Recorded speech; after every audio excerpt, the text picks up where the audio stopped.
it is. Welcome to the October 19th meeting of the Expanded Budget Committee for the 2021 budget. This is our first voting meeting. So instead of just listening, legislators are probably going to talk a little tonight. So that'll be a little different. Thank you all for being here. Kevin McGuire will be sharing his screen in a couple of minutes with the sort of famous spreadsheet. I thought I would just open up for a minute with asking Jason to talk a little bit about reserves and fund balance, and in particular about rollover, which is a special kind of reserve. So welcome, Jason. Would you mind taking it away on that topic? Sure. So in essence, fund balance. The difference between fund balance and reserves, formal reserves. Reserves are designated for specific purposes. So you have reserves in the capital fund, you have reserves in solid waste, and then general fund balance is what we would call unassigned fund balance. There's different categories of fund balance. In this case, the ones you're most familiar with would be one-time OTRs are going to be a use of your unassigned fund balance. Now, essentially, rollover is also fund balance. It's probably what we would call assigned, unassigned fund balance. It has some level of commitment through policy, but it's still a fund balance number. So in essence, they're very similar. The only difference with rollover is it has some slight restrictions, which is invoked by the rollover policy. Nonetheless, all is considered in general fund balance. That's the short and dirty version of fund balance. All right, I like that. Assigned, unassigned. It's assigned, unassigned. I think it's an unofficial term of assigned, unassigned. All right, good. Well, thank you, Jason. Are there any other general statements you wanted to make or introduction? No, I know we have the list of amendments here. Kevin's ready to roll. We've gone over it, and we're ready to answer any questions you have. All right, great. And we develop and send out this list in advance, especially so that department heads or agency heads can know what's coming and people get a heads up. But veterans to this process also know that amendments to the proposed budget can be made at any time, whether they're given written notice or not. So, but we will go through the order that we've developed so far and take it from there. But another flavor of motion that can be made on the floor is, let's say something is proposed as target, you might want to propose it as, amend that to be one time or vice versa. So that's certainly welcome kind of actions that could happen tonight. All right, with that, Kevin McGuire is the man behind the screen and makes all the numbers work. So welcome, Kevin, and thank you so much for all your work in getting us to this point. We really appreciate it. So everybody can see that screen? All right, and it is in the order that I sent out last night. So it doesn't look exactly the same, but it's the order. All right, and the first several of these are what we call housekeeping amendments, things that are kind of get cleaned up after the initial proposal of the budget. So Jason, you want to start with the first four, I guess? The first one is just a number. $712 was just an error on our part entering it in the budget. It had to do with tourism, I think, unallocated revenue. I told Kevin that this just broke the bank. This was not a good way to start off the budget amendment process, but we make mistakes. This was just an oversight. And it's a small, I believe it's an increase. Is it an increase, Kevin? I think an increase in revenue. Increase in revenue. Yeah. No, I'm sorry. It's a decrease in revenue. That line that says revenue with parentheses around it. Decrease, yeah. Okay, got it. Again, just a cleanup issue. Are there any questions on this? Okay, I'm going to ask, let's do this if we don't mind. Kathy is going to do a roll call vote every time we vote on something. So if there's no objection, I'd like to package these four and have somebody move them as one, and then we'll have one roll call vote for all four. I hope they're not controversial. I'll move that. All right. There a second? I'll second. Thanks, Anna. So Jason, why don't you go and explain the second one? Second one is housekeeping again. Apparently there was an error in assigned counsel when they did their calculations, and it looks like they put too much funding in under certain salary and fringe lines. So this is a decrease in expenditures, which is a good thing. And this was a target decrease, so it decreases the amount of levy money needed to support it. This was just an adding error on assigned counsel's part. Thanks, Jason. Any questions? Okay. The next one was originally a broadcast streaming. It was initially an OTR that was recommended. Before we got to our first budget meeting, we had some more discussions internally. I think I explained this during my presentation, and withdrew it, and instead request that we reinstate the CCE contract at least for another year as we try to work out potential solutions for the ultimate succession retirement of that agreement, that contract. And that would really be preparation for the 2022 budget. So this is removing or withdrawing OTR number 64, which is primarily all one-time requests, and then increasing back in the target budget $31,000, which is the equivalent to the CCE contract for legislative broadcast and reporting. Jason, any questions? All right, and that's, so those, you got those two together. Yeah. Yes, they're a package. Obviously, if you were to vote on removing the broadcast streaming, we would not have the funding available for any broadcast. Okay. All right. So if there are no questions, we have a motion and a second for these first four items. All right. Kathy, you want to do the roll call? Sure. Shauna Black, Yes. Amanda Champion, Yes. Deborah Dawson, Yes. Henry Grandison. Yes. I don't believe Rich John is here. Anna Kellis, Yes. Dan Klein, Yes. Ann Corman, Yes. Mike Lane, Yes. and I don't believe Leslyn McBean Claiborne is here. Dave McKenna, Yes. Glenn Morey, Yes. Mike Sigler, Yes. Martha Robertson. Yes. We have 12 ayes, 0 no's. Rich is now on the call.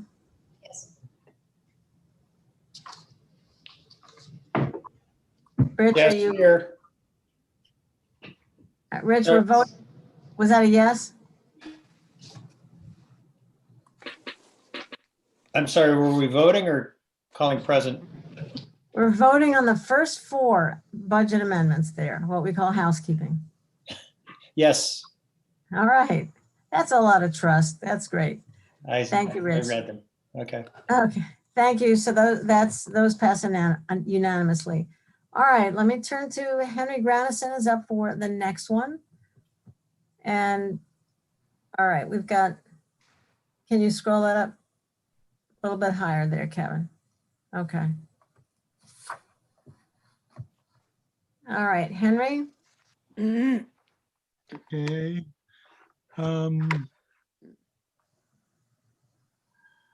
I want to probably withdraw this request. I'd just like to ask Jason one question. Hello? Yes. Yeah, go ahead. Oh, okay. Jason, what's the plan for, since this person had duties, what's the plan to cover the duties of this person?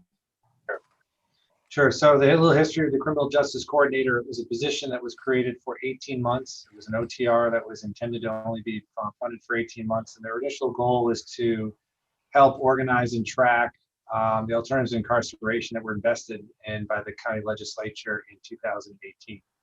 So we extended it another year as we had combined some of these duties with the RBA measurements in the organization. Looking at this year's budget, we didn't feel necessary to continue to, anymore. We've met internally in county admin. We feel that Lisa Holmes will probably be able to take over the CGA TI chair position. Also, when Lisa comes back upstairs from HR, public safety falls under her realm in terms of responsibilities from a deputy's perspective. And we'll work collectively in the county admin to ensure that all the performance measurements are continued to maintain with all of the partner agencies and community-based organizations. This also dovetails nicely into the police reform, which both Amy, Lisa, and Deanna and I are all involved in. So I think Lisa will be the lead, but amongst all of us, we'll be able to ensure that that the metrics are continuing to be measured. We also, as we've looked at some of the metrics, we feel that there's probably some next steps to be able to further them further than where they are now, understanding some of the qualitative outcomes versus just outputs that come from RBA with those agencies. So we feel we'll be in a place to meet probably with the group in the next month and start off in the new direction. I assume also that if we find out that we cannot handle this, that I can always request this later on next year out of the contingent budget, right? Sure. Okay. Well, then I withdraw it. Thank you very much. All right, thank you, Henry. Thank you, Jason, for that explanation. That's a very, very thoughtful way of handling the next stage for criminal justice reform. The next one is Deb Dawson, Shauna Black, and myself, but I think really the lead on this was Shauna. So Shauna, you want to take this one? Yeah, sure. So I actually met with Jason and Frank to talk about what we can do to help the public nurses in this stressful time. Many of them are working 12 and 13 days in a row, and they just really, they need some type of respite. So this is what we came up with, and that is hiring a full-time traveling nurse to assist with the workload in community health. And the position would start in January and go till July. And the funding for that, it is quite expensive to hire a nurse through one of these agencies. So it would be $75,000 during that time period. And the nurse would be scheduled to work Thursday through Monday so that we can give our nurses some of the weekends off to recharge. Shauna, did you say January to July? Yes. Okay. Are there any other comments or questions? Because remember, I can't necessarily see all of you. If you do have anything, just give a shout out, okay? All right, then let's go through a roll call, if that's all right. We get a second on that motion, Martha? Second. Second. Dan Klein is seconded. Great. Okay, ready? Yes. Shauna Black, Yes. Amanda Champion, Yes. Deborah Dawson, Yes. Henry Grandison, Yes. Rich John,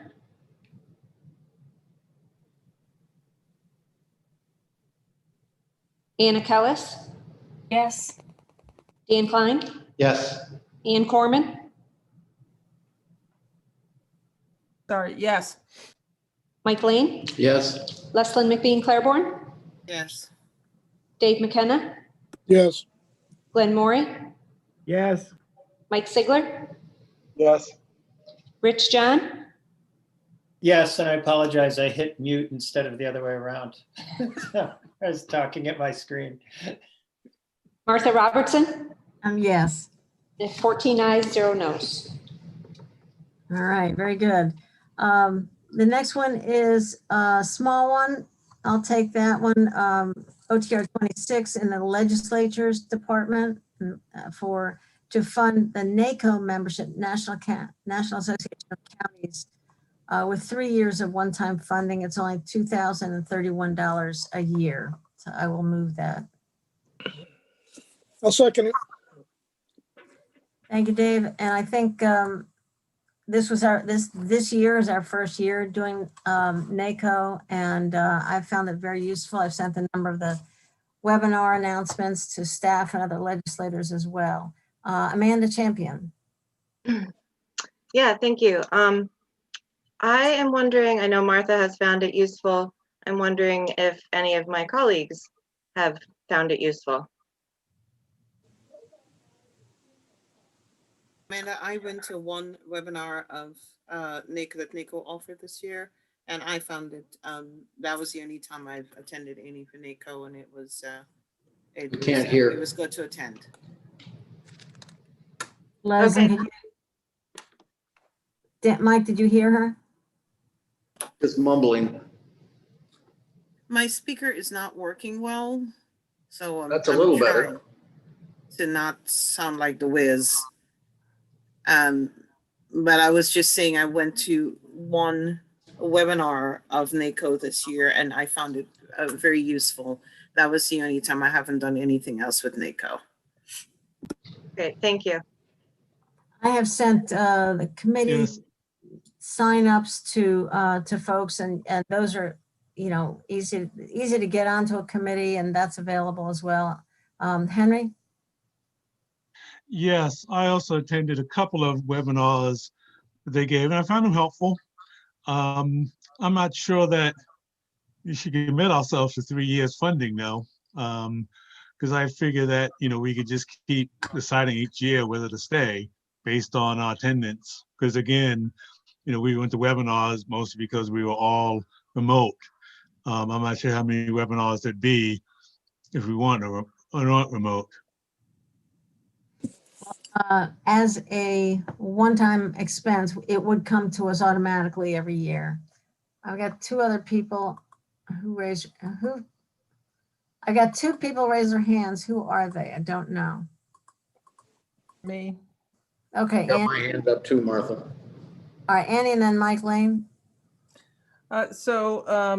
When people were allowed to meet in person, or when it was easier to meet in person, several of us went down to DC, and NACO helped organize our trip at the Capitol to help lobby for local initiatives, even before we were a member, which was really great that they did that. But they do a lot of lobbying for us. And I think right now, if you, we might not have as big a voice, but hopefully, especially with the possible change in administration, I think having a voice at the federal level is going to be even more important to help our counties and our state recover. Mike Lane? Henry, I thought maybe you were going to move to amend that to a 1 year. I would second that if that's what you're doing. Otherwise, I would move it. Sure, I can move it to go for 1 year. And I second. All right, it's a lot of money here. Is there any other discussion? Henry? Also, I'm not sure what, and I assume that due to the county government elections, that it's going to be a mostly Republican organization, no matter what happens in the fall. But, you know, I don't know that really makes a difference, but I just see it that way because most county governments are Republican, and in fact, that's why Trump did that outreach in the first place, for you to go to DC, because he wanted to connect with the counties, because there are more Republicans in the counties than in the cities, which is what Obama did. Well, in that case, for me, I would say it's even more important that we make our voices heard.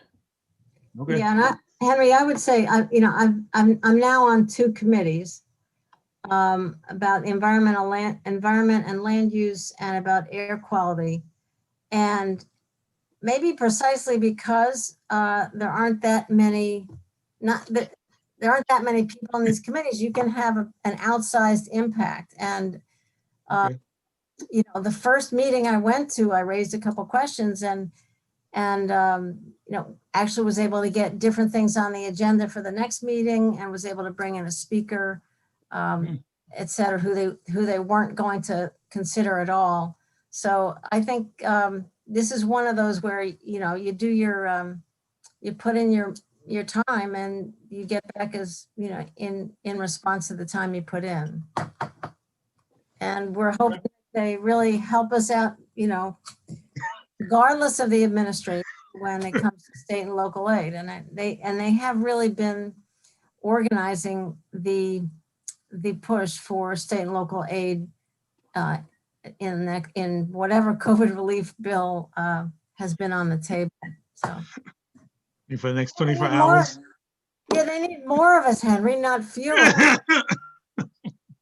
All right, Okay. so the motion is for a one-time membership to $2,031 to NACO. Ready to vote on this? Is this the 1 year or the 3 years? The amendment is to make it 1 year. Okay. Yeah. So we're voting on the amendment Yes. then. Yes. Listen, I'll accept that. Let's just move along. It's really $2,000. If that's all right with. Thank you, Martha. Okay. Thank you. You bet. Thanks, All right. Martha. All right. Ready, Kathy, ready for the vote? Sure. Shauna Black, Yes. Amanda Champion, Yes. Deborah Dawson, Yes. Henry Grandison, Yes. Rich John, Yes. Anna Kellis, Yes. Dan Klein, Yes. Ann Corman, Yes. Mike Lane, Yes. Leslyn McBean Claiborne, Yes. Dave McKenna, Yep. Glenn Morey,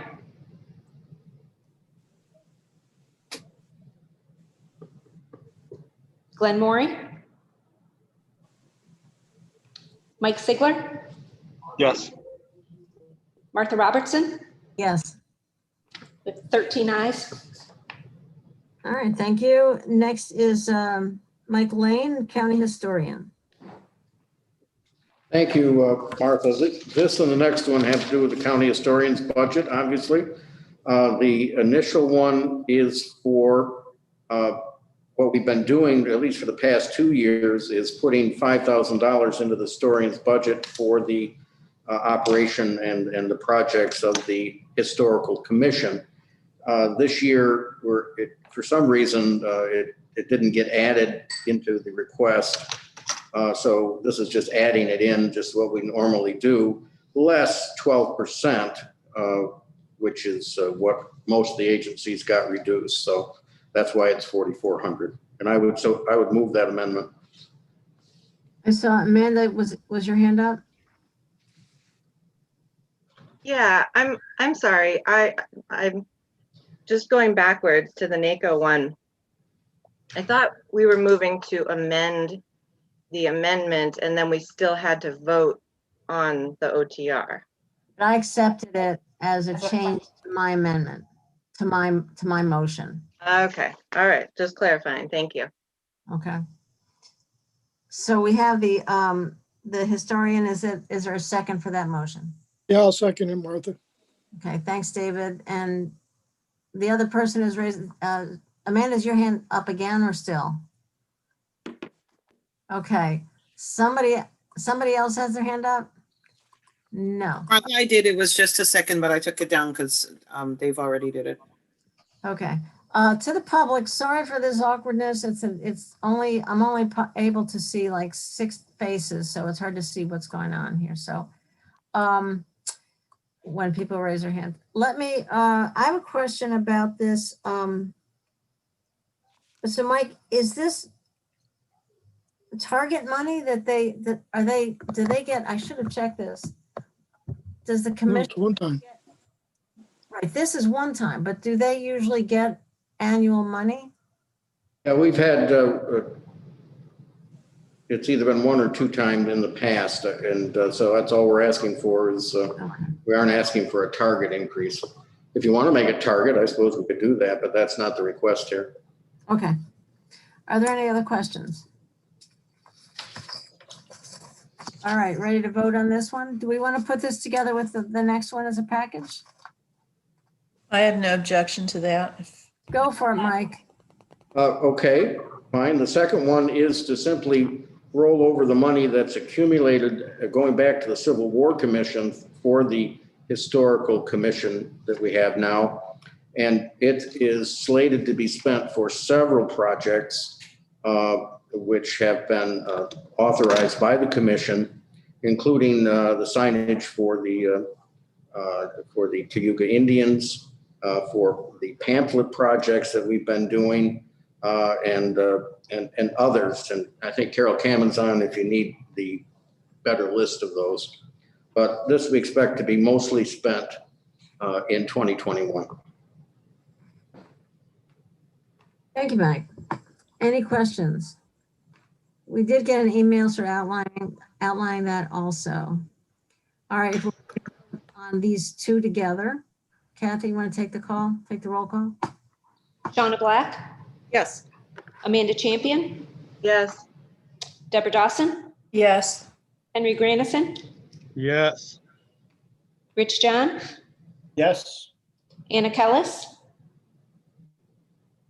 Yes. Dan Klein, Yes. Ann Corman, Yes. Mike Lane, Yes, Leslyn McBean Claiborne, Yes. Dave McKenna, yes, Glenn Maury, Yes. Mike Sigler, Yes. Martha Robertson, Yes. 14 ayes, 0 no's. Thank you. Well, Mike, keep going. You're on next too. And Okay. I'll point out for folks, if the public is looking, the set of names there under legislators, those are the people who sign on ahead of time for any motion in particular. In general, we try to have the first name as the person who put it first. So that's why I'm calling on these people. Go ahead, Mike. Yes, this is a proposal that I suggested, and it's been co-sponsored by Ann Corman, Mike Sigler, Glenn Maury, and Dave McKenna. And I would give a nod to Amanda Champion, too, who's our liaison to TCPL. The people who are sponsoring this each have a rural library in his or her district. And the one-time funding here would give $3,000 to each of the 5 rural libraries and $5,000 to the Finger Lakes Library System, in addition to what's been proposed in the budget. Not a lot of money for any of them, but the small libraries particularly, that amount of money will help them. There is a huge reduction by the state for funding for Finger Lakes Library System, which provides a lot of services for the rural libraries, and TCPL, which is the base library for Finger Lakes Library System. So I would move that. Your second. I'll second it. Thank you, Glenn. Discussion? Henry? Yes, Mike, how much has the state cut from their funding? What percentage? Finger Lakes? Yes. I believe that the figure that we were told was $440,000. And was that a cut or was that withheld? I'm sorry? That was a cut from what they had last year, as I understand. Is the director? She's on. You Yes. want? Hello, Go ahead. Sarah. Welcome. Sarah, I'm sorry. Go ahead, That's okay. Sarah. Yes, so we were cut, our basic aid from New York State was cut $330,000. We lost $71,000 from the Friends of the Tompkins County Public Library. We have lost Tompkins County funding. We have lost 10% of Tioga County funding. All totaled, we have lost $405,000 for 2021. There you have it from the horse's mouth. Thank you. Thank you. Thank you, Sarah. Yep. Any other discussion? All right, Kathy will take us through the roll call. Shauna Black, Yes. Amanda Champion, Yes. Deborah Dawson, Yes. Henry Grandison, Yes. Rich John, Yes. Anna Kellis, Yes. Dan Klein, Yes. Ann Corman, Yes. Mike Lane, Yes. Leslie McBean Claiborne, Yes. Dave McKenna, yes, Glenn Maury, Yes. Mike Sigler, Yes. Martha Robertson, Yes, 14 ayes, 0 noes. Thank you again. absolutely. Thank you. Next one, Rich John. Yeah, I would move OTR, one-time funding for Finger Lakes reuse to expand the reset program in order to hire 5 to 9 previously incarcerated people. And I put this OTR in because reuse has had this program for a long period of time. But in the current economic climate, in terms of recidivism and providing opportunity, it seems like it's critical that we have this capability to provide employment opportunities. This does not pay for the whole amount. It pays for roughly the 20% that they do not cover through the sale of their goods at their retail stores. So we get some leverage out of it. And I think it's critical at this time. So I move it. I'll second it, I'll Martha. second it. All right, we got Deborah seconds. Anna, you're on there as a proposer as well. So thank you. Discussion. Anna. Yeah, I just wanted to point out that this is an addition that will also be supported with a very specific curriculum modeled after a very successful program that was designed by Van Jones and his colleagues in California called Roots to Success. And it will provide not only jobs, but also soft skills training and technical training.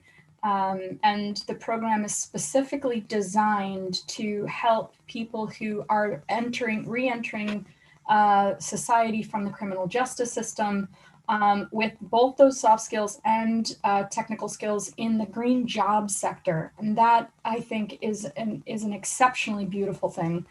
It addresses so many of the things that the CLCPA has highlighted, specifically in the benefits really helping traditionally marginalized populations, environmental justice communities, for example. And I think that this really hits home in that effort. So that is a big reason why I'm supporting this as well. And it is in partnership with Cornell Cooperative Extension, with Kareem Beers and Aloja and the Energy Warriors program that will transition to be partnered with Reuse Center that has almost a 10-year, I think, history of success, including their work in this arena. Thank you, Anna. Anyone else? If one of you could explain, so this is not for salaries for any of the staff involved. What exactly is the 40,000 to be used for? And what other kind of funding is involved in the program that you know of? Well, certainly they get funding through sale of goods, but Reuse is also very active in seeking grant funding, and they're looking for grant funding for this expansion as well. They opened a new location at 700 West Buffalo Street in the old Green Star warehouse with an overall expansion plan, and this is to help staff it. But they are seeking grant money from several different directions. Did that answer your question? I have more detail too, specifically. If you Go ahead, Anna. Yeah, thanks, Rich. Go ahead, Anna. Yeah, so from Diane Cohen, the director of the Reuse Center, she said that they're on a 2-year grant with Park already, the Park Foundation, but they explained about this pilot training center collaborative with Cornell Cooperative Extension, which is what they're calling it, and they were invited to apply for another $25,000, which they just completed and submitted. They have 10,000 committed from this for this collaborative from Triad already, and 15,000 from Cornell Cooperative Extension, and that funding goes to pay for part of Aloja's salary. They are also applying to all local fall foundation rounds, and they are beginning conversations with their major donors. They did an entire detailed budget, and this 40,000 was the necessary, this is the gap that they have from all of those efforts. So that is thus the request to support the pilot itself and implementation of this pilot, including bringing in these individuals and doing the training. Thanks, Anna. Henry Granison. Yes, have they contacted any of the either any of the green companies to see whether they would in fact donate money to it? She simply said that they were contacting their major donors. She did not specify who at that time. And this money is just, what is this money not going for salary then? It's going to fill gap payment? Yeah, it's salary for the employees. Oh, it's salary for the employees? Yeah. But it also includes the training and the implementation of the curriculum that I spoke of, which is the soft skills and the technical skills, which I think is also what's really important. It's not just jobs, but support. And this is, I assume, intended for any incarcerated people, not youth offenders? Any. And in fact, it probably will end up serving people in recovery as well. Okay. All right. Is there any other discussion? I think I saw somewhere Diane Cohen, the director, wrote us that they're getting something like 5 pallets a day that was worth of stuff that they they don't have the staff to process. Is that right? Correct. So people have been cleaning out their attics and their garages and their basements. And yes, which is good and bad in that it's a tremendous opportunity for reuse. And that's part of the reason they said this is the time to do this. But it's also because of the current economic climate and the just tremendous need for jobs. And certainly having marginalized people employed is a real positive thing if we can accomplish it. And this is a way to do it. And just to note, they've actually had to pause in taking new donations because they don't have the staff or the program in place for it. And this would allow them to begin doing that again. And of course, we want them to be able to do that because this is an integral part of keeping a lot of this material out of the landfills. yeah, the stuff in my back of my car. I mean, they won't take it. Yeah, and that, well, yeah, they're on pause. Hopefully they'll reopen Wait, that. let's put this in. So we got to get these people in this program, then you'll be able to get an outlet for your stuff in your trunk. Okay. Any other discussion? All right, let's go to a vote. Donna Black, Yes. Amanda Champion, Yes. Deborah Dawson, Yes. Henry Granison, Yes. Rich John, Yes. Anna Kellis, Yes. Dan Klein, Yes. Ann Corman, Yes. Mike Lane, Yes. Leslyn McBean Claiborne, Yes. Dave McKenna, yes, Glenn Maury, Yes. Mike Sigler,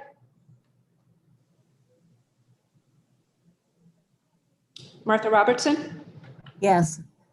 with 13 ayes. All right, that's good. Passes unanimously. The next one, we will go to Deb Dawson. Okay, thank you. This was the Climate Action Coordinator proposal that was put forward by Martha and myself. There were some kinks that needed to be ironed out in this.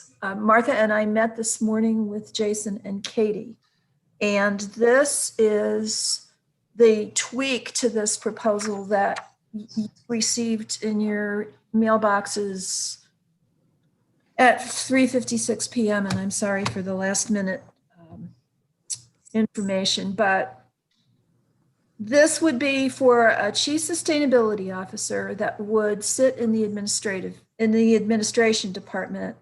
It would assume responsibility for implementing the internal focus component of the county's adopted energy strategy. This includes developing a financial sound path to net zero emissions in the county's fleet and facilities, managing and monitoring current energy use, working with county employees to reduce greenhouse gas emissions from employee commutes, and updating and utilizing the government operations greenhouse gas emissions and energy use inventory to inform progress and assist in decision-making. The Chief Sustainability Officer would also identify and lead on relevant grant funding opportunities. Now, the bonus to all of this for DPS is that it will remove all of that work that DPS is currently struggling to do from DPS, allowing DPS to devote significantly more staff time to two priority areas. The first one being tracking and advising on emerging energy and climate policy and regulatory changes in New York State, such as the implementation of the CLCPA, siting for large-scale renewable energy generation and storage facilities, and PSC proceedings relevant to the county and our constituent municipalities and our residents. That would be giving us the capacity to do the work that Martha and I first proposed the Climate Action Coordinator to do. And secondly, it would free up time for DPS staff to develop plans, grants, and programs to better protect water resources in the county and our watershed. Thank you for the description and the work on this, Deborah. So she said that's in your inboxes from about an hour and a half ago. I see Katie is on the call. Katie, would you like to say a few words? Or as many words as you want? Sure. Hi, everybody. The focus of this being really on the internal side of the energy strategy, I think makes a lot of sense. It's something that Jason and my team who've been working on the Green Capital program have been talking about internally for a couple of years now. And we indeed had hoped to bring a position like this to the legislature before COVID got in the way. I think it will really, I think it's totally necessary for the county to have a position like this to take charge of energy. We're asking to do a lot around reducing emissions in our own fleets and facilities, and that takes a lot of work to be able to do it financially successfully as well. And right now we have a lot of staff members doing pieces of that green capital work in planning, and it would free up their time so that we have a renewed focus on keeping an eye on where New York State is going, how we can best plug in to be impactful, making people aware of changes in rules and regulations that might have big impacts for local energy systems.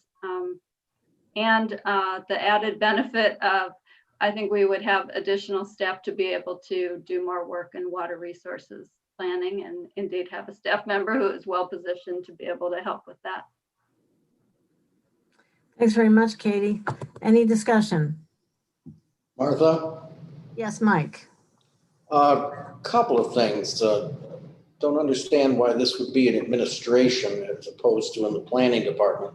Seems to me the adjacencies to the planning department make a lot of sense. We've got a lot going on in administration right now, not a lot of office space, for example. The other thing I'm wondering about is the possibility of working with the city, let's say, and or the town of Ithaca with respect to a position like this. I know that the city's looking at a position. And frankly, if we've only got it that, 45 minutes before we're voting tonight, I have a real question of whether this has been put together so that we're all comfortable with it. And I really think that maybe what we should do is put this money into contingency until this is fleshed out. And I would move that. as an amendment. All right, well then, first, is there a second for that amendment, to the amendment? Martha, we don't Yeah. have a second on the original motion. Oh, I'm sorry, I'll second it. And I almost assume when there are two people in the, more than one person in the box, then that's kind of given, but I understand. So is there a second to the motion to put it in contingency? All right, let me ask. I'll second for the purpose of discussion. Okay, so the idea of putting it in contingency, to go to the question of why in admin, Jason, do you want to jump in on this? We talked about several things that are overarching over the whole organization. One being the capital planning initiative, the Green Facilities Initiative, and that really is a partnership with between my office and facilities when planning becomes into design. The other piece of the puzzle is the energy monitoring and the real-time energy management used to be in admin, and it was shifted to DPS, I don't know how many years ago.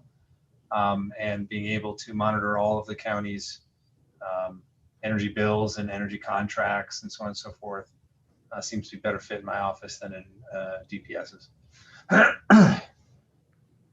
In the office space? We have offices. We've done some remodeling. We did some restructuring in the office. We had our facilities team come up and divide up the office space into a much more usable and user-friendly space. They took 2 offices and turned them into 4. So we have office space. Plus, we're having 3 less positions up in the office after this year. So that doesn't sound like those people are socially distanced, Jason. I don't know. Oh, there's walls where before there wasn't. Okay. All right, and I appreciate that. So we have a couple of different threads here. Mike also asked about intermunicipal sharing this position. Whoever's got their hand up, like Henry and Mike Sigler. Are those answers or new questions? I have a new question. I have a current question. What was Mike's amendment? Mike's I didn't hear it. Was to take that money and put it in contingency rather than identify it as admin.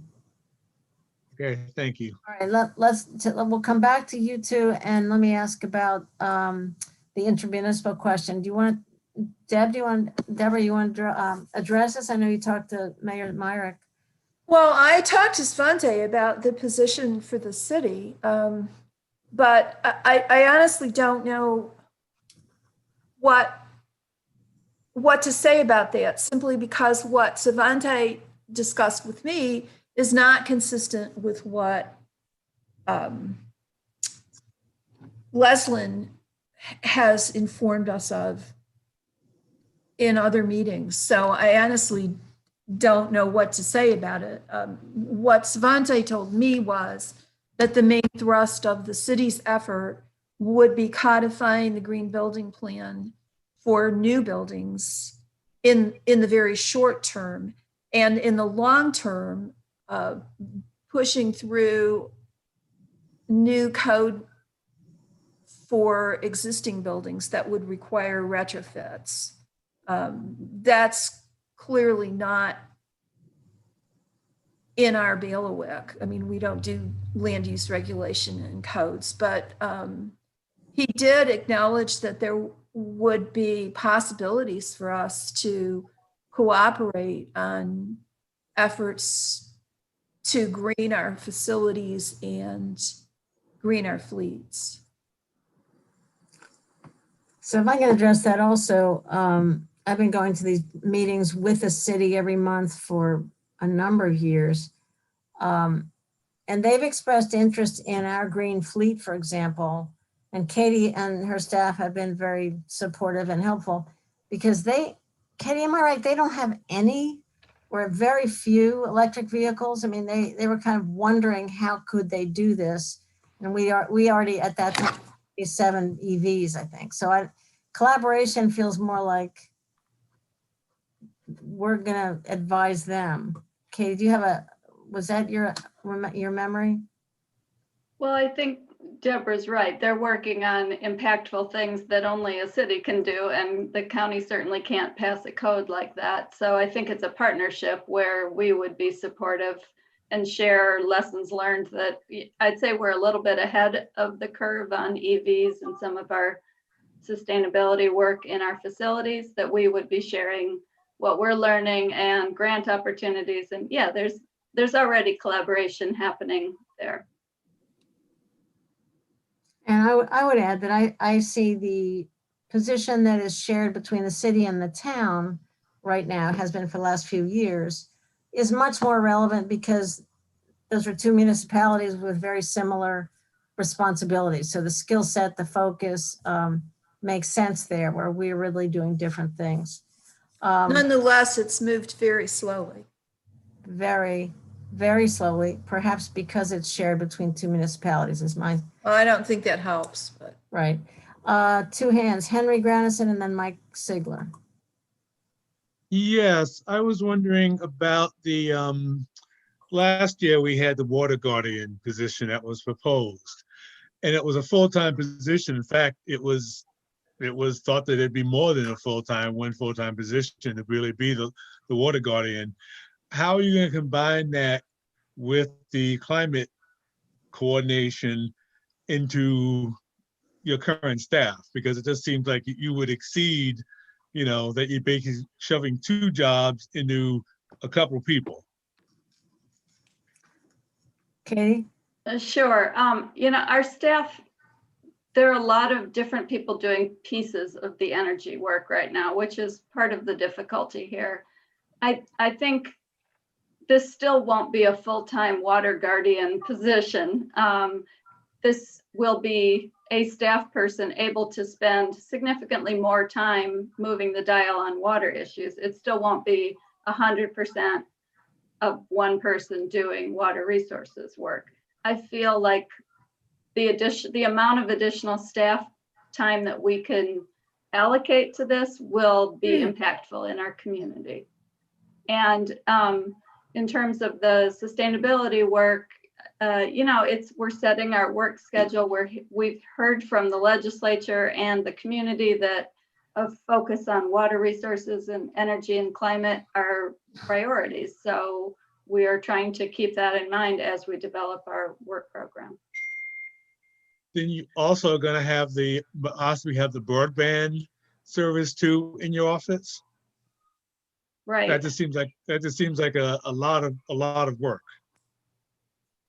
Yeah, it is a lot of work and it is a little scary. I do feel like they are all important priorities. And I think to me, the solution with the broadband is to have our tourism planner be able to take that on during a year when the grant opportunities are fairly low for room tax funds. So that's a way to be able to support that work and that priority in 2021 to get that plan done, which is the next thing on the agenda, I think. I would remind you, this is adding capacity to the planning department by taking work out of planning and putting it into a new position in admin. I got Mike Sigler, and then in order, I think Annie, and then Anna, and then Leslin, I believe. So Mike? Yeah, no, so I have a short opinion and then just a couple questions. I don't like the idea of teaming, frankly, with the city or the town. Not because I have anything against those two. The issues that are going to face Lansing, for example, in the next 3 years are just so much different than the city. I mean, Lansing's looking at right now 2 proposals for about 2,600 acres of solar panels. I mean, we're talking like industrial scale solar. And that's something that really hasn't happened anywhere else in the state. I don't know how much this position's really going to lend to us having a better understanding of what that means for the area. I would imagine it would have something to do with that. But And frankly, we haven't taken an anti-position against industrial solar, but you know, I don't think that people in my town anyway know kind of who we're dealing with either. I mean, CS Power, just as an example, is one of the companies. They're not Renovus. I mean, CS Power is a multinational company, $106 billion in assets, is owned by a man out in California, Beverly Hills, who's worth $2.3 billion. I mean, nothing wrong with any of those things, but it is helpful to kind of know who you're dealing with when it comes to these issues. And I kind of see this person as having a small role in that. So just the issues between the towns and frankly, Dryden and Groton are both going to have to deal with very similar issues to Lansing. So I don't know if there's really a way to kind of incorporate the different towns and particularly the city of Ithaca into that.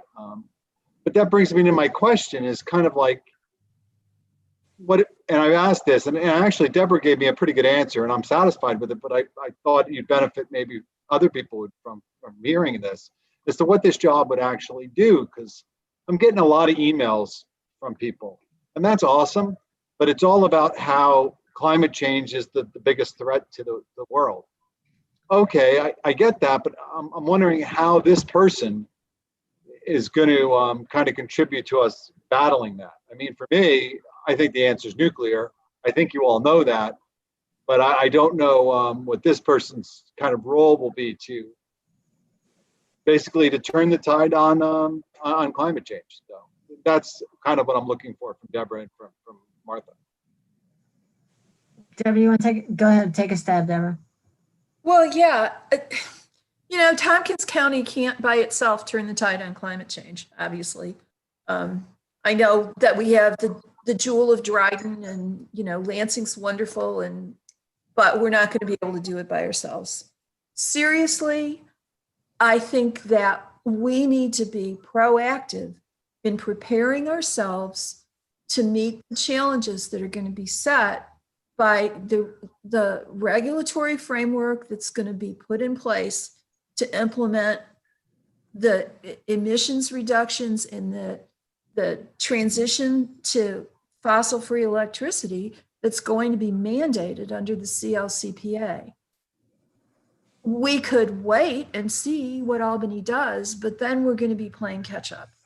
I also think that it's important that we be positioned to have input to the extent it's possible. And next year, there will be significant opportunities because that scoping plan from the Climate Action Council is supposed to be finished in final form by December 31st of next year, which means that public hearings and various opportunities for input are going to be, you know, presented throughout probably the second and third quarters of next year. And so I view this position as giving us the capacity to be proactive and to prepare and maybe to have some input in what we end up having to comply with. I would agree with that. It's funny. It's not this position that does that for the most part. It's really this position Well, planning to do that. And right now, I mean, I asked Katie this morning, is there anybody in planning who's tracking the CLCPA at all? There are 8 advisory groups plus the Climate Action Council that meet at least once a month. And she said, no, nobody is. If this position is put into place, there would be, and she named 2 specific people who would be identified and really take the lead on these issues. The Office of Renewable Energy Siting is what you're talking about, Mike. It's a big deal. And like weighing in on those regulations, having conversations with that staff is going to be very important. So again, this is building capacity, but adding real operational strength by this position to make sure we're really doing the best that we can with our own operations. I got a lot of people. I think I have Annie, then Anna, then Leslyn and Rich. And if I've missed anybody, apologies. So, all right, Mike, did you have any other questions or are you all set?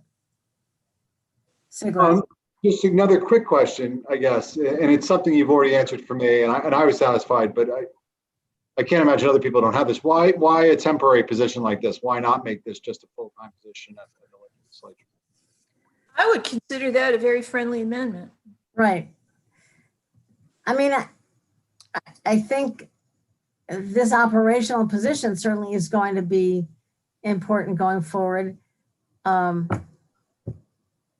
If that would be supported, you know, I would support that too.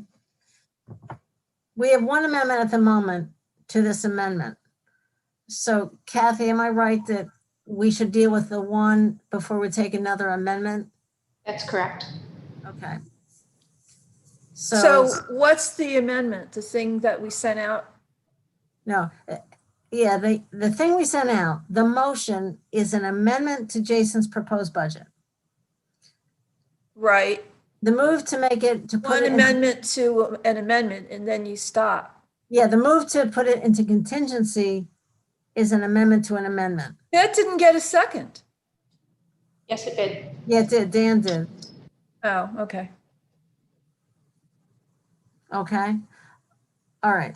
So let's come back to the target question. We've got Annie, Anna, Leslie, and Rich. Thank you, Martha. I would not support an amendment to put this into contingency. I would support an amendment to make this into a permanent position.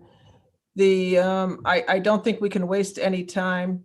I won't repeat what others have said, but I don't think we can waste any time. I'd like to see this person start as soon as possible. We have a lot of things we've already started doing and have been doing for many years as sustainable things and green energy things. So I think let's get moving and get this person on board. Thank you. Thanks, Annie. Anna? Yeah, I mean, one of the things that in the last 5 years being on the peak committee or any rendition that it has been, or at least almost every year, one is just the profound need to take action 10, 20, 30 years ago. We are way behind the curve on the actions that are needed to address climate change, way behind the curve. And what we have uncovered in the last couple of years, and with Deborah's leadership, we've really highlighted in the last year, is the need for focus on so many different aspects. Are we talking about energy? Are we talking about jobs? Are we talking about infrastructure? All of these need to be addressed simultaneously in agriculture if we are going to effectively address climate change. There is no way in the existing structure for the planning department that we have that they can effectively do this. They are spread thin and they are going in many different directions. To have a designated person who is focused on climate change and our job, our role as a government, what interventions we are doing, and then keeping track of the policies that are happening at the state level and even the federal level, and how we can respond to them effectively and how we can take advantage of any grants that are coming out of it so that we can do our job to the best of our ability to counter climate change. We have that opportunity. We should take it. I think every county should have taken this decades ago. So this is catching up with something we should have done. And I think that it's critical, and I certainly would support it going into Target. Thank you, Anna. Leslie?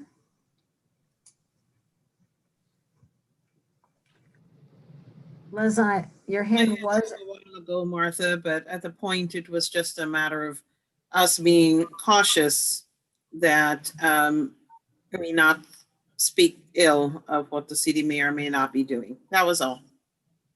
Absolutely. No, they have very different roles and responsibilities. Yeah, absolutely. Rich. Thanks. Yeah, I agree. While we should work cooperatively with the city, our goals seem to be quite different. I thought that made sense from a cost sharing perspective, but it doesn't really combine very well, I think, or wouldn't combine very well. But certainly this person, if we end up there, should be aligned with what's happening in the other municipalities around us. I commend all of you that worked on this for revising the proposal. I think it's a better proposal now for what you've done. It's a lot of money. I think we should be careful with it. I don't think we should put it in contingency, but I'm not ready to vote to put it in target. I think multi-year is the right approach because we might really want to do something different as we develop this important work. And this forces us to look at it year by year. I doubt the position will go away, but I'm very comfortable in a multi-year funding arrangement. Thanks. Thank you, Rich. Anyone else? Yeah, I'd like to say something. Dan. Thank you. I'm ready to vote for it to be implemented right away. But I'm going to ask my colleagues not to put another amendment on after this to make it permanent for a couple of reasons. One is we just received a substantial redescription of the position a half hour before the meeting. That is not good government to create a new position half an hour before a vote. I have not read the email from 4 o'clock today. And for another reason, as this process was going through, several times it was asked, why is this a 3-year position? And a couple of reasons were given. One was that for these new state laws coming out, we expected that in 3 years, a big chunk of that will have been rolled out. And whatever positions we might want in the future to deal with climate change might look different, but that the next 3 years are a particular time in history when particular things are happening that this particular role would take care of. And then the other reason is that it was also said that there's a lot of grant money coming out in the next few years, and that one of the roles of this position would be to look for and apply for some of that grant money. And I'm really anxious to see that part of it. And to be honest, that's part of what I'm going to evaluate the success of this position on in 3 years is how did we do with grant money? So to suddenly change all that and make it a permanent position at this moment, I actually think is really a bad government process and kind of unfair to our fellow legislators. Thank you. All right, Leslie and then Shauna. Thank you, Martha, and thank you, Dan, for that. I just want to remind my colleagues that this is not the only voting meeting that we can vote on something or bring amendments. So because a lot of us haven't seen what you sent this afternoon, Martha, people might want it. I don't want any more changes done because I personally I don't want to not vote for it, but I'd like to read what it is that you sent. Can we move this to our next meeting or something to give people an opportunity? Maybe others don't want that opportunity, but I'd really love to read what it is that you all sent out that I haven't had a chance to read. I pretty much read it to you. Yeah, Deborah read it to us. Can I just said I haven't had a chance to read it. Just because Deborah read it doesn't mean that I fully understand and comprehend it. I understand. Thank you. Yeah, well, we have the motions on the floor, so. Point of information. Yeah, Mike. Martha, are you hoping to get through all of these amendments in tonight's meeting, or do you expect to have another meeting? Dream on, Mike. Can I please? No, I think I don't expect we can do everything tonight, but especially because a very big point of discussion is not even on this list because I didn't know how it should go on the list, which is Dan's motion to pay for all this out of fund balance. So I expect we're going to need a second meeting, but on the other hand, I don't want to defer something just because we might not need another meeting. It's only 5:40 and we have booked till 7:30. So let's keep going here. People can vote against it if they want to vote against it, but we have a number of people. So I've got Shauna. Anna, did you have your hand up or? Okay, Shauna had her hand up. So thanks, Dan, for those points. I agree. The position's changed, and we did just receive the new information 30 minutes before this meeting. I am willing to support this position, but I don't think it needs to hit target. I think we need to see how this position evolves, and we might want to do something different with it in 2 years or in 3 years. And to be locked into it for eternity, I mean, I just don't think it's good government, as Dan mentioned. So I would vote against it if we were moving it to target, but I would vote for it if we were doing it for 3 years. Let me point out that none of our positions is locked in for eternity. We change these things. Our departments change these positions all the time. Let's see, I'm not sure I'm getting the right order, but let me go to Amanda and Rich, and who else is the third? All I see is Amanda and Rich. So go ahead, Amanda. Well, one thing is where exactly are we in voting? Are we on an amendment that we need to vote on, or are we not? The amendment is to go into contingency. So, I'm kind of allowing discussion beyond that specific issue. So okay. Talking about the position in general. The target isn't even on the table. So That's right. I don't know why we're. So I absolutely support this position, but I think it would be more than fair to put this off till the next meeting. If there's a number of legislators who feel like they need more time, I think we should give them more time, and they can ask questions and read the information, and let's come back to this at the next meeting. So I guess I can't make a motion to do that because we already have a motion on the table, but that would be my suggestion. Okay, let me see. The way I'm seeing the screen, I apologize if you're out of order here. I see Rich, Anna, and Annie. We'll take you that way. Okay, Rich? Yeah, as I said, I support this this OTR. However, I've read the email, and I think I understand it, so I'm comfortable voting, but I don't see any reason why we wouldn't let the people who really want to think about this think about it. This is an important decision, and I'd love for us to do this as a unanimous vote if we can get there or get close to it. And we shouldn't have anybody uncomfortable that they haven't read enough yet. So I would think delaying it a little bit would be a good idea. All right, let's see where we get tonight, but we do have to vote on this. Annie and then, or Anna and then Annie. Yeah, I want to honor what I'm hearing from colleagues. Sean, I really appreciate what you just said. It was really clear. Dan, absolutely. And if people need more time to feel comfortable, we have 3 meetings established. There's no harm. There's really no harm. So, and if people don't feel comfortable with this being target, that's not on the table, and it's pretty logical as well. There's no reason why we do this all the time. We let something grow and mature, and we build support. We understand it better, and then we reevaluate whether or not it should be in target. So I'm open with what people want for the collective. Yeah, I just want to see, the support that people feel comfortable with. All right, Annie.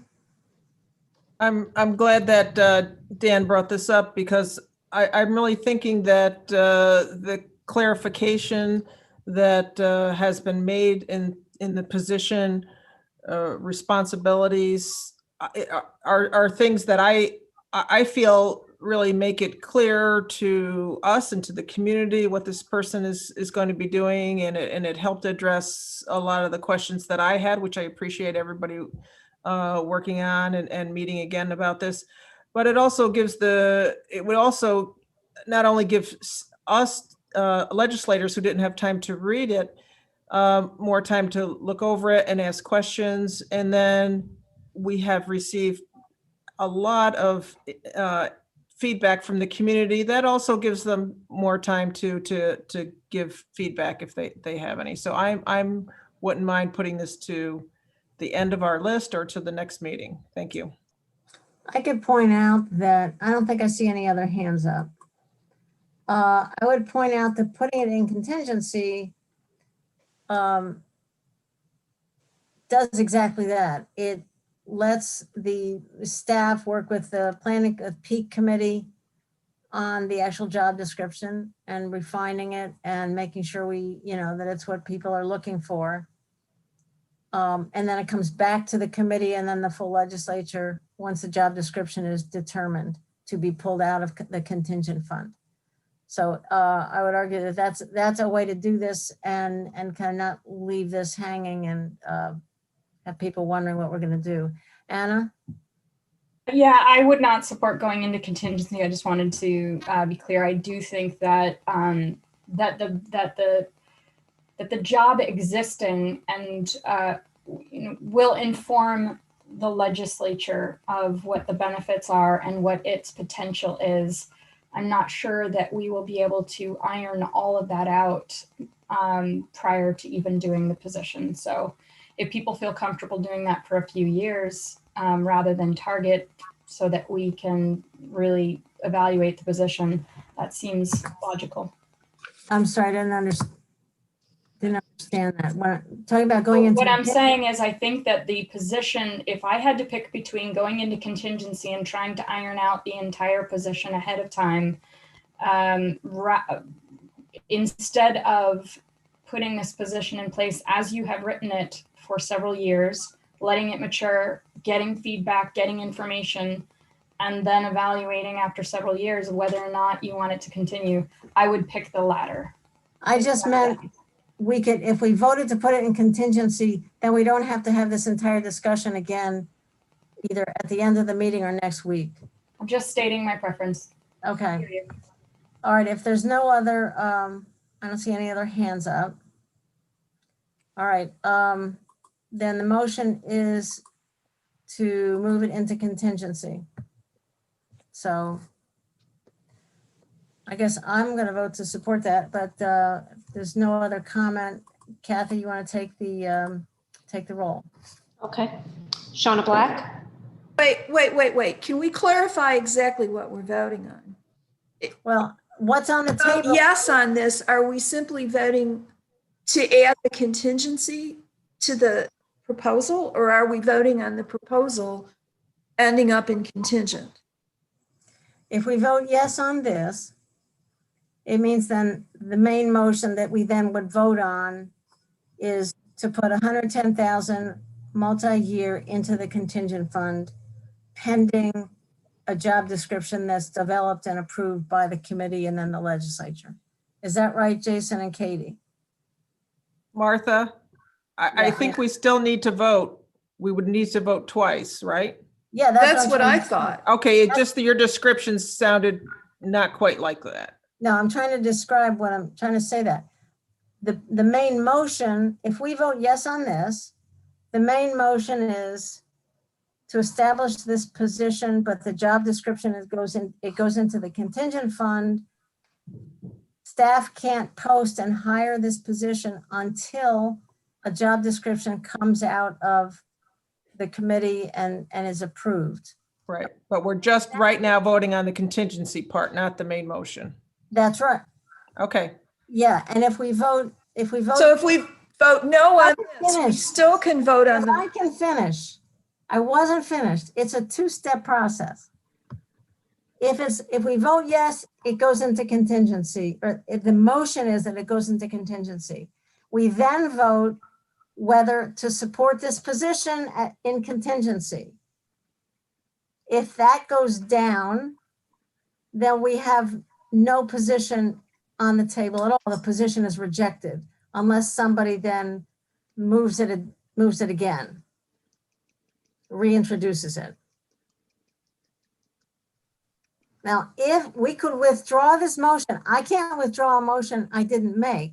Mike made the motion to put it into contingency.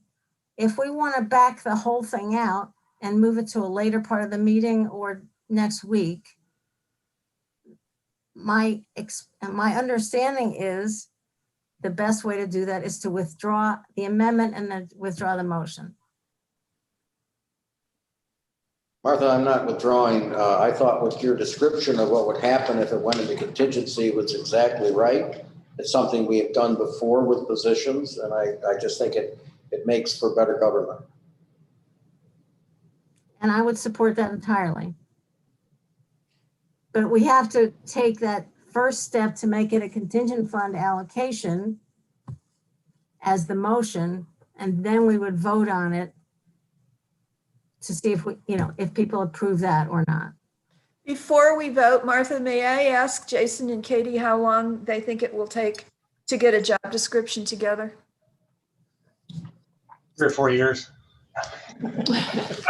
And your second choice? We could work on it for the rest of the year and probably have something to you by January. By January? By January, December, January. I mean, depending on how the rest of the year goes. But we could probably put something together rather quickly. Okay. Sound about right, Point Katie? of information. Katie's nodding. Okay, yeah, Rich? If the vote is positive on putting it in contingency, does that mean it's coming out of multi-year? Are you structuring it differently? The funding is no different. It's just that it's an approval step that is required before the funding can be allocated. Right, Jason? So when you put in contingent fund, obviously there has to be another action by the legislature to take it out of that and put it into a budget. But we're still looking at it as a 3-year proposal. So any multi-year OTR like that always has to come back to you for approval every year after that anyways, Rich. Okay. But the reason to put this in as 3-year is if somebody is interested in applying for this job and they see it's only a 1-year position, that there aren't many people who are going to do that. But if they see it's a 3-year position, that's a long enough time to attract good candidates. So the issue is if people feel uncomfortable, they just got this description an hour before the meeting, and you want time for it to be developed, then the contingent fund action allows like 3 months for that to be developed. Amanda. Well, the other option is just to put this off to the next meeting. I personally don't want it to go into contingent fund. I want to get it going, but I'll vote against it going into contingent fund and then vote for it when we go back to the main motion. But I guess people don't want to just put it off a week. I don't know. I don't know that we need a whole nother meeting is the thing. And Anna? That was my question. If we get through all of the other amendments tonight, which this lengthy conversation is decreasing the likelihood of doing that anyway, couldn't we meet and discuss this and have it be a short meeting if that is what people feel is good government? And the other thing I was going to mention is if it does go into contingency, and I've certainly used that before, and I understand its value, and I appreciate your perspective, Martha and Mike, on that, it will still leave this a bit in limbo and will require that the committee then vote on it and then the legislature vote on it. If we put it in as a multi-year, it would allow this to move forward. They would create the position and move forward. So I appreciate and would like to see this legislature make a firm commitment. And I do not feel that putting it in contingency is that firm commitment. A lot of people have written us, a lot of people from the public in support of this. I would like to see a strong response from us. I have a question. I see Annie's hand. Who's that, Dan? Yes. Go ahead, Annie, and then Dan. I am calling the vote for, to vote on the contingency. Calling the question? Calling the question. All right. Is there a second to call the question? And Maury second. Okay, that becomes the main, we need to take action on that before anything else. So Kathy will take the roll call on calling the question. Does everybody understand what that means? Yes. Okay. Shauna Black, Shauna, you're muted. No. Amanda Champion, Yes. Deborah Dawson, No. Henry Grandison, Yes. Rich John,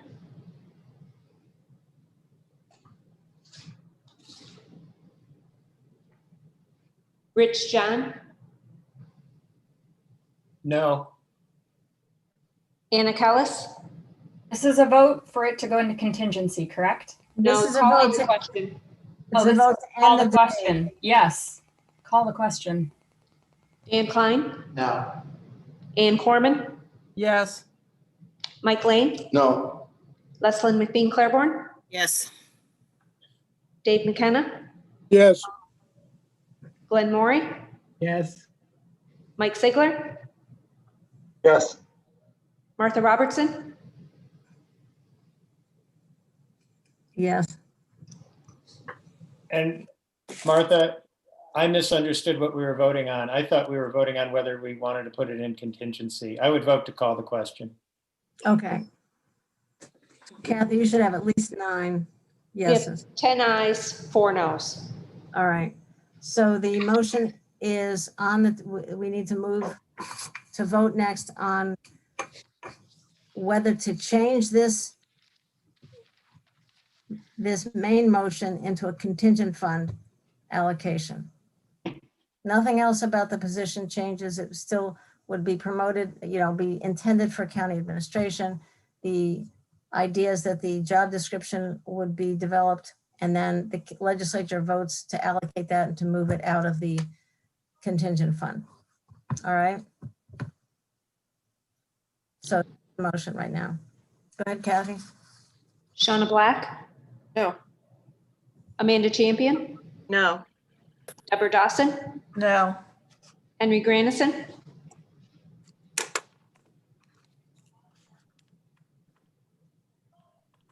Folks, as Kathy- Was that a yes? Sounds like a yes. is that a yes, Henry? Did you hear me? No, is it a yes? Yes, it's a yes. Okay. Rich John, No. Anna Kellis, No. Dan Klein, Yes. Ann Corman,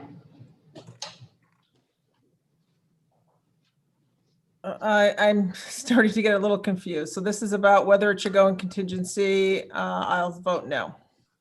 okay. Mike Lane, Yes. Leslyn McBean Claiborne, No. Dave McKenna, No. Glenn Maury, Yes. Mike Sigler. No. I'm sorry, No. Martha Robertson, No.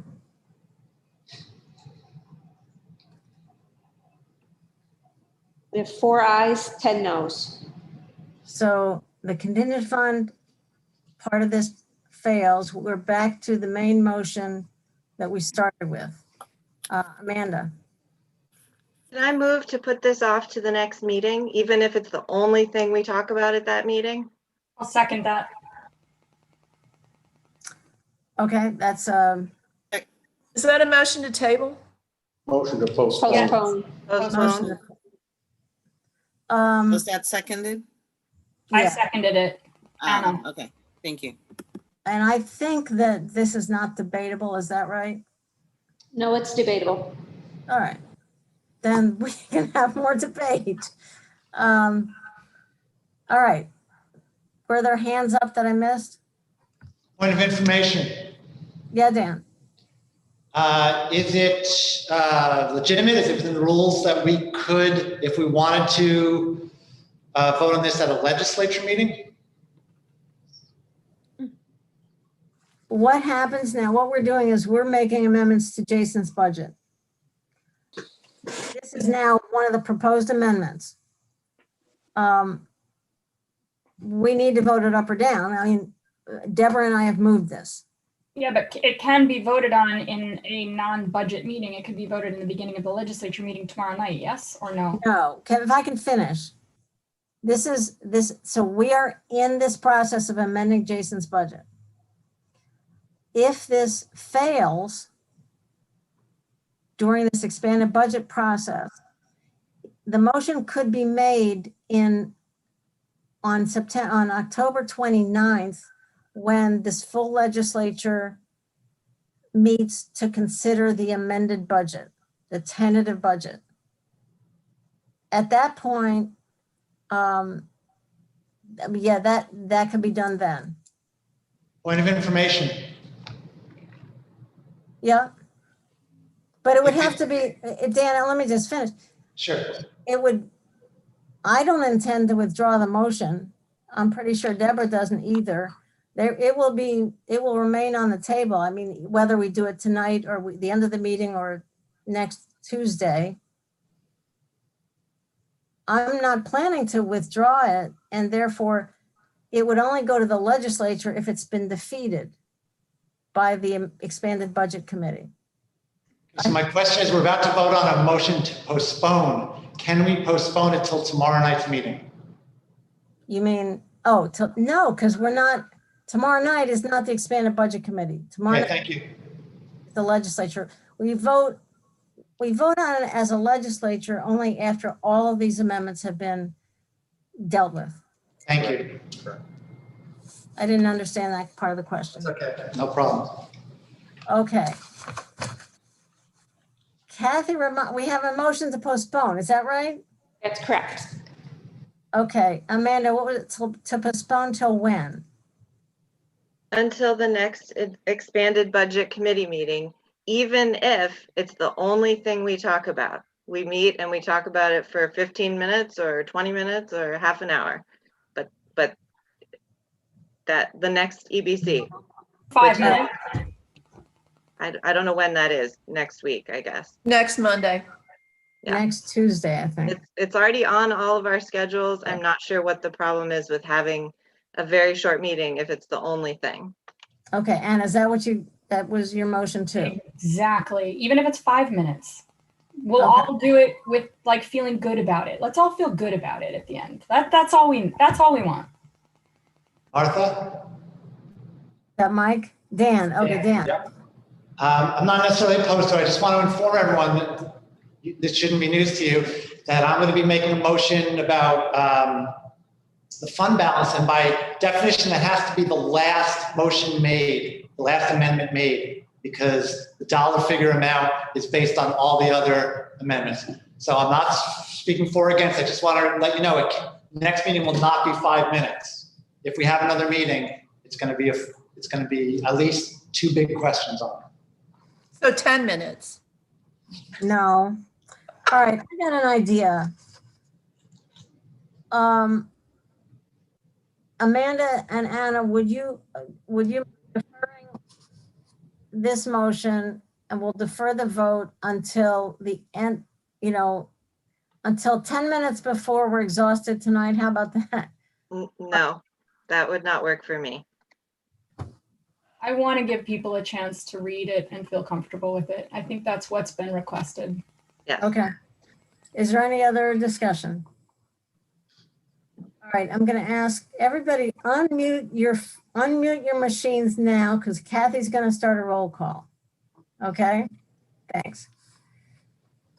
Shauna Black, Can you repeat the question here?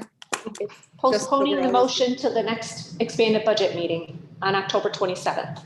Yes. Amanda Champion, Yes. Deborah Dawson, Yes. Henry Grandison, Yes. Rich John, Yes. Anna Kellis, Yes. Dan Klein, Yes. Ann Corman, Yes. Mike Lane, No. Leslyn McBean Claiborne, Yes. Dave McKenna, Yes. Glenn Morey, Yes. Mike Sigler, I mean, if the group thinks this can wait another day, I guess then I'm a yes. that's a yes.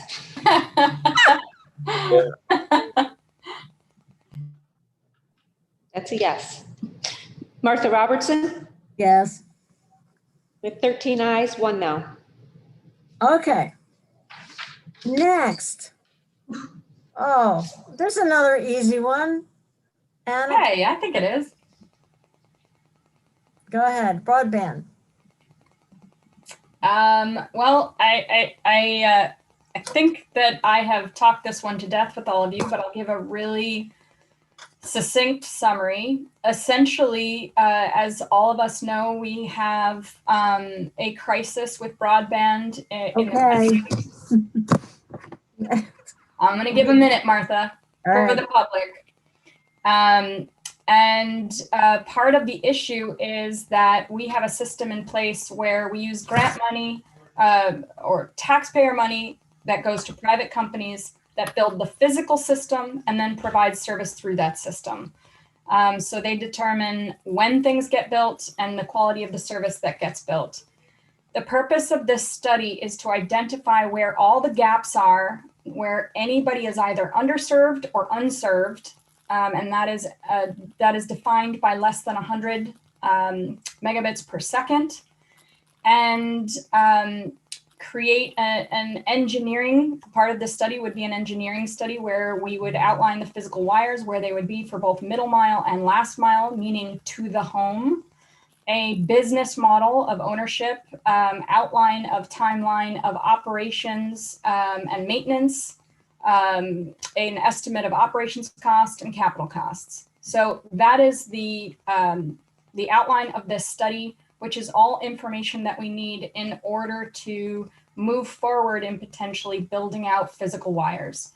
The benefit is that if it is owned by a nonprofit that is affiliated with municipalities, which would mean that the wires would be owned by Southern Tier Network, the economies of scale and the bargaining ability of theirs, if they owned the physical wire, would be to increase competition for the ISPs. We would have more ISPs, that's internet service providers, interested in providing service, which would help the cost and help the quality of the service. So the ultimate interest is to see what it would look like for the wires themselves to be owned by, built by, maintained by, operated by STN, and leases to be worked out between STN and ISPs to provide service through those wires. Okay. So we would be outlining those details. I will So- note one last thing, Martha, that Newfield, Enfield, Caroline, and Danby have all passed resolutions, not only in support of it, but also to contribute $5,000 each to this. The town of Ithaca is looking at that tonight. The town of Lansing is voting on it tomorrow night. I just sent an email from the town of Ulysses. They are looking to add 5,000 also to their budget. The village of Trumansburg is also considering it, and I will be reaching out to several school districts. So that is the update. Is there a second? Second. All right. Any questions, discussion? Yes. Dan? Thank you. I just want to thank Anna for doing this. There have been a lot of people in a lot of the towns that have been paying attention to this issue for a long time and trying in a piecemeal way to find all those parts of the county that were not served. There's been some small successes, but it's far from enough. And Anna was the one that envisioned a way and took the initiative and took all the steps necessary to put together a plan to reach all the corners of the county and to put this in motion. I also want to thank Department of Planning Department for agreeing to be the local lead for this study. I know that, as we've all heard, they are overworked in that department. I really appreciate finding a little extra capacity to take this on. Thank you. Thank you, Dan. Any other discussion? One last clarification. The amount of the study is 79,000, a little over 79,000. So this is a question for Kevin or Jason. Should that number be 79, or should it be less to reflect the already approved 20,000 that we have gotten from other municipalities for each of 5,000, and should be continuously adjusted over the next couple weeks to reflect any other resolutions that come through, or should we leave it as the 79,000 since we will be the ones paying it and we will be reimbursed from the municipalities? I just wasn't sure what OTR exactly I should be putting in. My sense is that 20,000 can go in the revenue column. Is that Jason or Kevin want to respond? Yeah, I can talk to Kevin a little bit more offline, but I think you'd want to try to account for the revenue because the net is what's coming out of your pocket, so to speak. It's what the county's paying for. I'm not quite sure how we would show that, but I can definitely talk to Kevin and have it prepared, by the next meeting or even by the voting meeting. If there's some more resolutions that'll be passed, and even if there's a few to be passed later on, if we've captured the majority of them, sounds like there's 4 or 5 that have already passed, or maybe another 2 or so that's going to do this week. By the time you do a voting meeting at the end of the next week, we can have something. We could probably have something finalized. I think Kevin just did it. Now you undid it. So it's up to 59,000 at this point, and it could be less. And I think that as long as people are aware that that's what we're voting on, up to 59,470 or whatever that is. All right, Henry. Will not exceed that. Yes, I know. Can you hear me? Yeah. Yes. Okay, I couldn't see the light. I know that the federal government and state government are looking into these. What's their role in this process in terms of funding? So the state through ESD has provided grants in the past, as has FCC and the USDA at the federal level. STN has received these grants. They have over 500 miles of existing wire already in 6 counties, including our own. They're in talks with Broome to extend what they have there. So the idea is that they would use the information from this study, add it to the 5-county study that they currently have, and they would use this information for applications in collaboration. We would need to figure out exactly what the role would be of the county, and then they would apply for those state and federal grants that you're referring to. I would note that if we contribute in at that subsequent stage after the study, I just want to make sure people understand this. It is STN that would own the wires. It is a nonprofit. There are 5 counties right now that are members of that STN. So it is municipal affiliated, but it is a nonprofit, a regional nonprofit. If for any reason that nonprofit were to dissolve, all of the counties that have contributed in, the ownership of those wires would revert back to those counties. So that is a consideration for us. All right. Are we ready to vote? Yes. Talked about this a lot already before tonight. Okay. Everybody unmute. Kathy, go ahead. Shauna Black, Yes. Amanda Champion, Yes. Deborah Dawson, Yes. Henry Grandison, Yes. Rich John, Yes. Anna Kellis, Yes. Dan Klein, Yes. Ann Corman, Absolutely. Mike Lane, Yes. Leslyn McBean Claiborne, Yes. Dave McKenna, Yes. Glenn Maury, Yes. Mike Sigler, Yes. Martha Robertson, Yes. 14 ayes, 0 noes. Thank you, All everyone. right. I don't think absolutely gets 2 votes, Annie, but a good try. I want to let you know where we are. So we have 2 more resolutions that are rollover or one-time funding. And then the next section are all target resolutions, target amendments. I would like to get through the next 2 and then take a break for a few minutes, if that's okay. All right. Thanks, everybody. And Annie Corman, the next one is yours. Thank you, Martha. And I also have Jennifer Tavares on the meeting if we have any questions that I can't answer.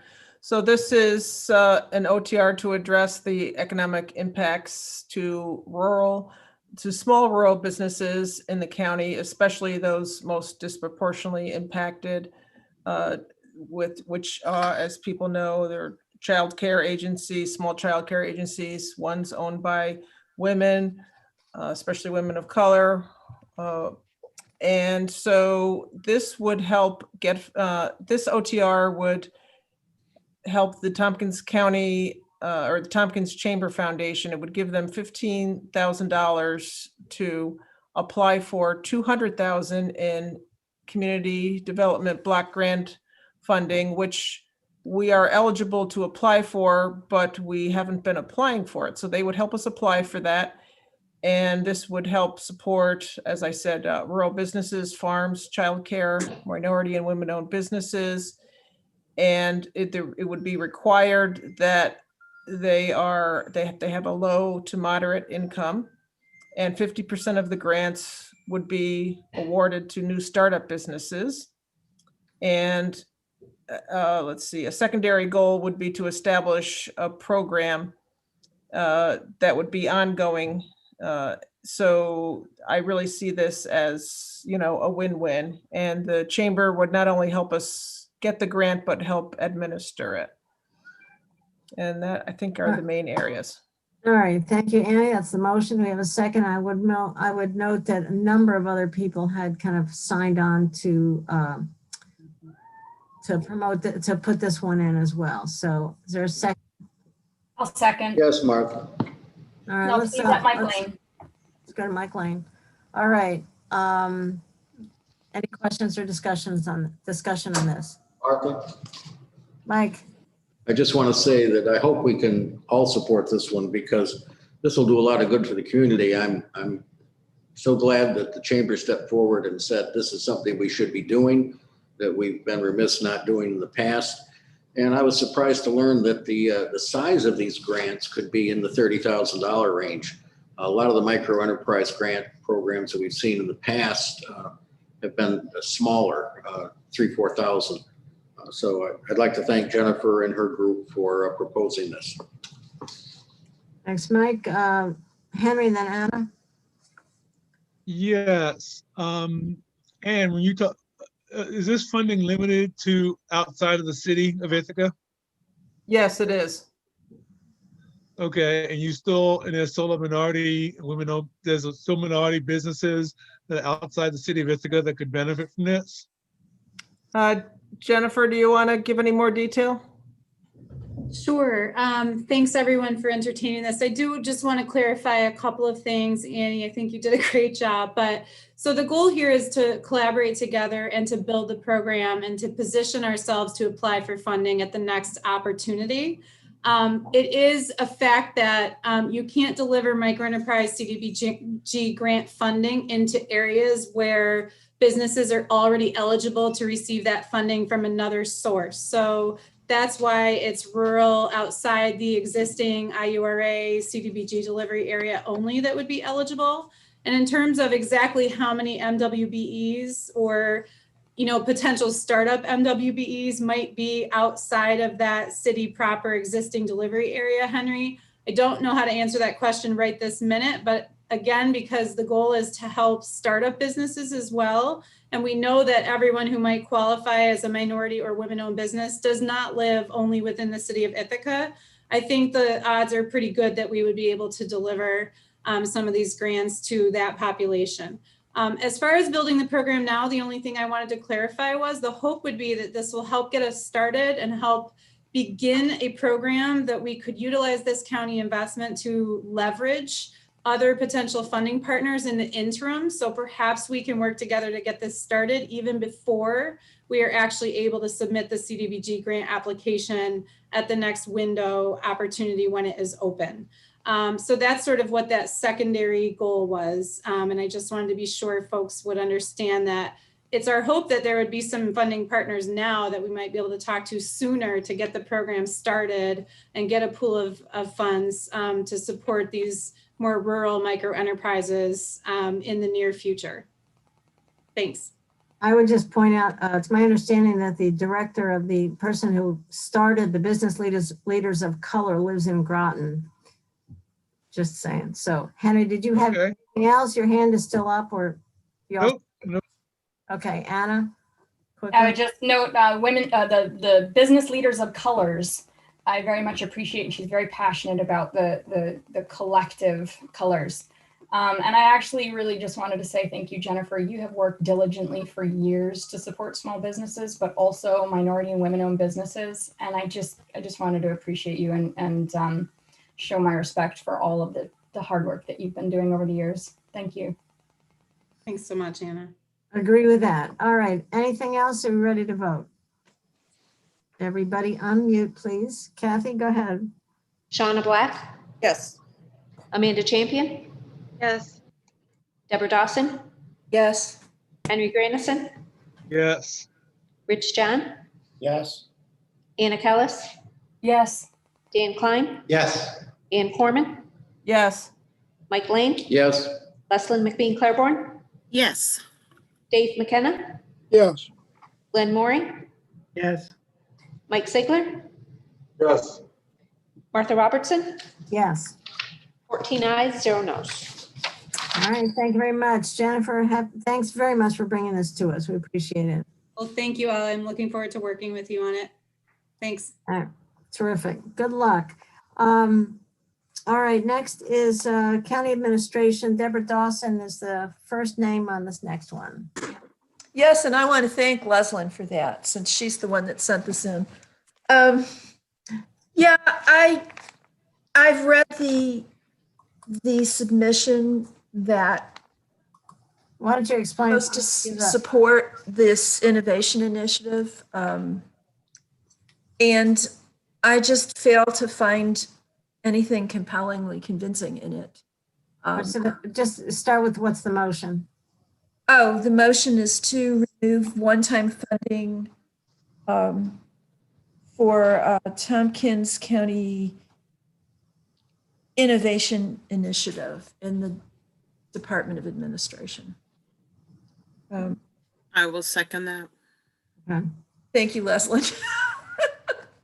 I just fail to be convinced. I realize that the first year of this would be paid at the department's rollover, and I respect the fact that that's your rollover and you can use it the way you want to, but the way this is structured, it would surely extend into a second year where we would be paying over $100,000 for this person to somehow or another assist our existing staff in figuring out how they could do a better job. I just tend to think that the whole idea of this is, well, there are things we could be doing, and if this person they'll float up to the top. Insofar as the two items that were actually put forward as possibilities, which was the address project and I'm trying to think what the other one was. Can anybody help me out here? Oh, that's property tax exemption project. I mean, certainly we could use part of that rollover and hire an outside contractor to take care of those two projects. And I suspect it would not cost the whole amount of the rollover. So maybe in another year when we're flush, we can think about this, but I just don't see it now. Thanks, Deborah. Is there any other discussion? I would add that I am not convinced either, but I do think it's important to have some capacity to work through any initiatives that come from departments. Jason informed us that there's the 27,000 amount in, I see Amanda in a second, 27,430 had been in human resources under professional services that had been used for this kind of a function. Jason's budget took that out. So at the end of your list is that I propose to put that in so that staff does have some resources for this, this sort of function. So those are not together, but I'm just pointing out that that would come up later in the evening tonight. So, but I would agree with this this action. Amanda? Yeah, thank you. Well, I want to thank Jason and Amy and other folks who have worked on this, and it seems like, you know, a lot of effort and a lot of good thought has been put into this. I appreciated your presentation at GO about it. For me, I think that it's not really the right year to do it. And while I have no doubt that it would probably help the organization in some ways, I am not exactly sure what those ways are. And with the current situation, I think I'd rather just wait and have it come back next year at the budget time, and we'll, you know, look at it again and see where we are, and, you know, see if we can work it in then. But I do see a lot of value in it. I'm just not willing to support it this year, but I do thank you for your work on it. Totally, absolutely. Ann Corman?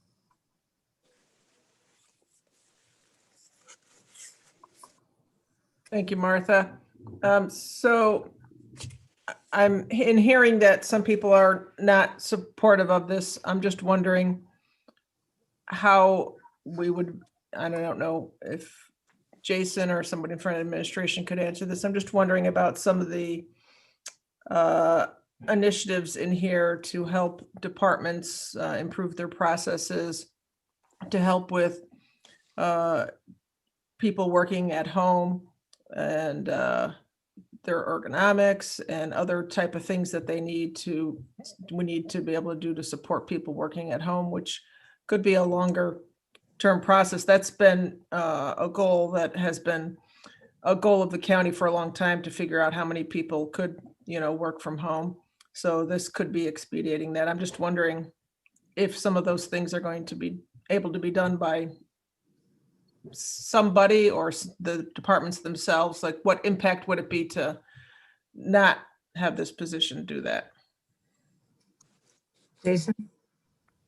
I think the intent of this position was really internally focused on how we can improve the way we do things in different departments. So a lot of the feedback we received from different department heads was, I really want to focus on this process improvement or this delivery improvement, but I do not have the staff time or the ability to dedicate resources to it. So I think that's, that was the impetus of the innovation initiative, is really focusing on how we can provide better service and save money doing it, as well as improving the way we deliver our services. Without the support of the position, obviously we'll continue to do what we're doing the best way we can, and that will be selective in terms of what initiatives we take on and how we want to approach them. That's just how we would continue to go about our business. Thank you. Wondering if there would be any appetite to put this position in contingency fund as we wait for the new HR director to come on board, and to reevaluate it then. I guess I'm asking legislators that. All right, well, that question's out there. I see Anna's hand.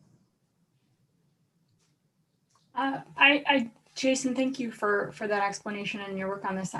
Question for you: is it possible, if it's not supported this year, I certainly, for myself, and whether I'm on the legislature or not, I would want to see it come back for reconsideration. If it is not voted on this year, is it possible to keep track of, in this coming year, of those specific examples of when efficiencies were needed or thought they would be helpful, so that there are really clearly outlined specific case examples that we can sort of wrap our brains around? I'm sure we can. I mean, I think we're going to get tested this year, particularly what's going to come from the state. I suspect that we're going to be forced to really focus internally on how we do things differently with what I think is going to get handed down from the state with respect to either cuts in state aid or changes in unfunded mandates. So I don't think it's going to be hard to identify it. I mean, just as we did already with the information we received from the departments, there's numerous opportunities that exist to do things better. And I don't think that's going to go away. Henry? Yes. Jason, do you know how many, I know a lot of cities have this position. Do other counties in New York State have this position? Amy would probably know that question better than me. Good. Yes. So the counties are a little slower to coming on board. There's fewer. I don't know of any counties within New York State. I do know there's about, I would say probably a dozen or so across the United States that we connected with 5 or 6 of them. Some are combined county cities too. I assume you guys did not reach out to the city of Ithaca. Oh, I should be clear. They're combined city county municipalities. So they already are one unified government. Oh, okay. Miami-Dade County. Miami-Dade, Athens, Clark County, Georgia. So there's a few. Municipalities. Okay. Okay. Yep. Any other discussion? Henry, were you done? Yes. Okay. All right, then, I just want to say, I think it's always important to keep eyes out for better ways of doing things. And I really appreciate this. I guess it's the structure of a high paid position and the people in different departments I wasn't sure about. So, all right, if there's nothing else, we can go to a roll call. So to vote yes means you're taking the funding out of this program.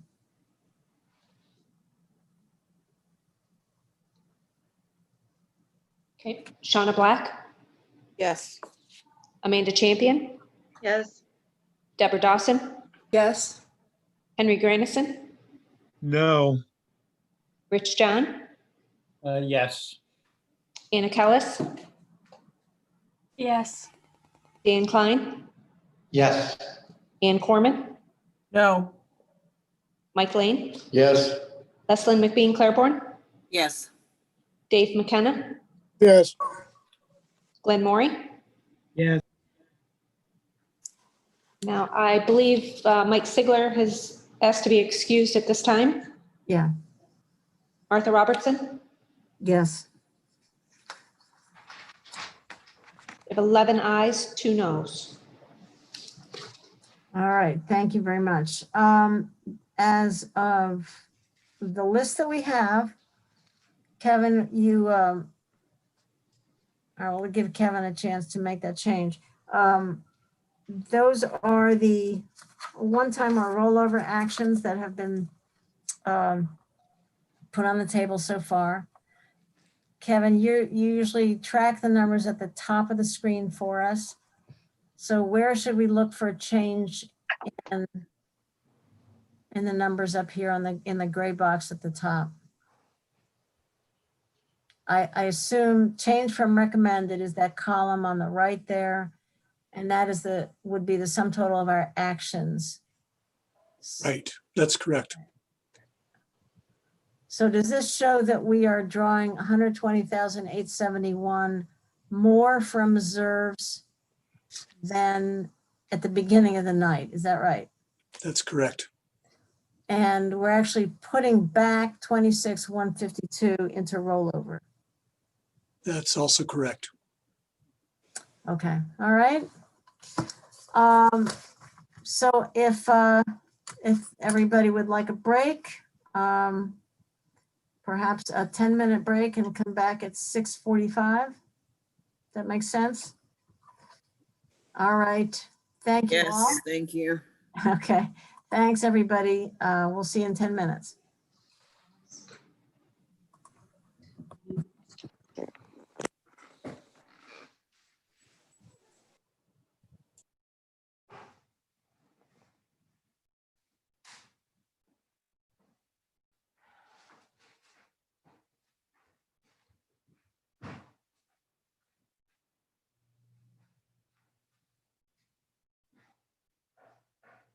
peanuts.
right, folks, I've got 8:45 on my clock here. Is anybody back in the chambers? Yes, we are. Not 8:45. All right. I see Shauna, Henry.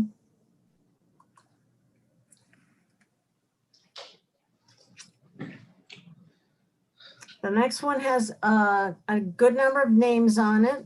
I'm going to ask maybe somebody different who hasn't spoken a bunch to take this one because we've got, as I said, a number of people. I think, Henry, in fact, you might have been the first one to move this. So if you want to get ready. Are we back? Yes. Kevin is there, I assume. We can't do anything without Kevin McGuire. Spreadsheet is ready. Okay, sounds great. Thank you. All right, Henry, why don't you take the next one? Sure. This is to reinstate the funding for the CAL program, the community outreach program. And Jason had initially not recommended it, but decided to change it and to recommend it in his budget. But again, it's really really a good program with Tammy Baker.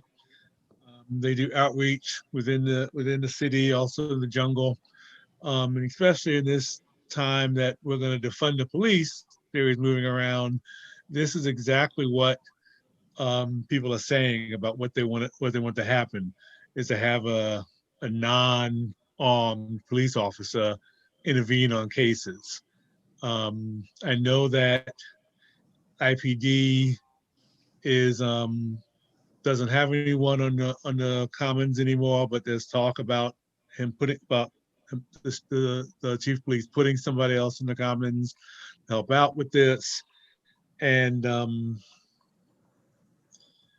the city is also, even though they have a tight budget, they've also funded it, put it in their budget, and also Downtown Ithaca Association has also put it in their budget because we all feel that this is an important position in the city, just to basically, help people out who are not doing so well or whatever.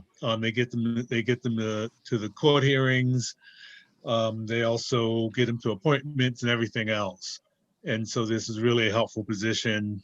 And we've gotten lots of emails about this position, about this spot. And so, yes, I move it so that it is officially on the calendar. I'll second. All right, thanks, Henry. Anna seconds. Henry, you mentioned because we're going to defund the police. You didn't. No, I said that a defund the police is a theory that's out there right now, not that we're going to defund the police. So there's a theory out there. I wanted to clarify. That's right. That's right. All right. And this would add $60,000 into target funding as one piece of the program that's shared with others. Any other discussion? Anna? I don't have to add anything to what Henry said. That's the reason that I put this in. I just wanted to note that this is a joint program with the city and the DIA, and both of them have also funded. It's in the city budget right now in the draft, and the DIA has approved their funding continuing. All right, Leslyn? Maybe I missed, excuse me, something that Henry said. Henry, did you say it was in Jason? At first it wasn't, and then it was in Jason's budget? Well, yes, it was not in Jason's budget, but then he said when he gave his budget information, he said that in theory that it makes sense to put it back, although he did not officially do it, but he on the slide recommended it. He was waiting to hear about what the city and the DIA were doing. No. Let me finish my thought. I think you're confusing me here, Henry. Is it or isn't it in Jason's budget? How about we ask Jason? Jason? No, it is not in the recommended budget. Thank you. I put the OTR there because I knew it would be a discussion point for the legislature. No, thank you. You're welcome. Martha? Anybody else? Mike Lane? Yeah, I'm certainly going to support this. I've supported it in all the renditions ever since we originally thought it would be a good idea to have money in the library's budget to put toward this. But I do want to point out, as I always do, that this is one more example of something that the county does for the city. In this case, a particular geographic area, downtown and moving west. There's nothing similar that goes into the villages. The only cows we have are the four-legged village cows, you know. But I think it's important, as the city IPD does not choose to enforce the issues of COVID violations, that we are still committed to helping in this program that does so much good for a very vulnerable population. And so I want to continue to support this, but I want folks to realize this is one more thing that the city gets that people outside the city aren't getting from the county. Thank you, Mike. Good points. Leslie, is your hand up again or still? Sorry, I will remove it. Okay. All right. I have a question about HHS today. Wasn't there a question about rollover and a payment at the committee today? We actually were waiting for an invoice in order to pay the 2019 bill. And so we received that, and it is coming out of contingent fund. Oh, then this is a rollover question that it still showed up in the rollover pages that we got on Friday afternoon. That's not related to this, and we could talk about it separately, but Yes. all right. Rich, John? Yeah, I too support this. This is I think a really good program that has paid very good dividends. It's also a great example of partnership with the DIA and the city of Ithaca. I did want to say thank you to Mike for supporting this, but I don't think it's a good idea to use this as a opportunity to hit back at the city. There's all sorts of things that we fund as a county for outside of the city. We voted on rural libraries. I supported it. The highway department, we pay for roads, bridges, all outside the city, and it's a big part of our budget. I just don't think it's a productive thing to get into this back and forth on that kind of expenditure. Just saying, but thanks for the support. Okay, then we won't go into it any further, right? Any other discussion? Okay, everybody unmute. This would be to add 60,000 to target. Kathy? Shauna Black, Yes. Amanda Champion, Yes. Deborah Dawson, Yes. Henry Grandison, Enthusiastic, yes. Rich John, Yes, as well. Anna Kellis, Absolutely. Dan Klein, Yes. Ann Corman, Yes. Mike Lane, Yes. Leslyn McBean Claiborne, Yes.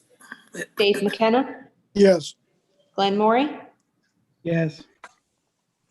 Martha Robertson, Yes. 13 ayes, 0 noes. All right, thank you very much. Health Department now, okay, this goes to Annie. There's several from the Health Department. This one looks like Annie was the first name on there.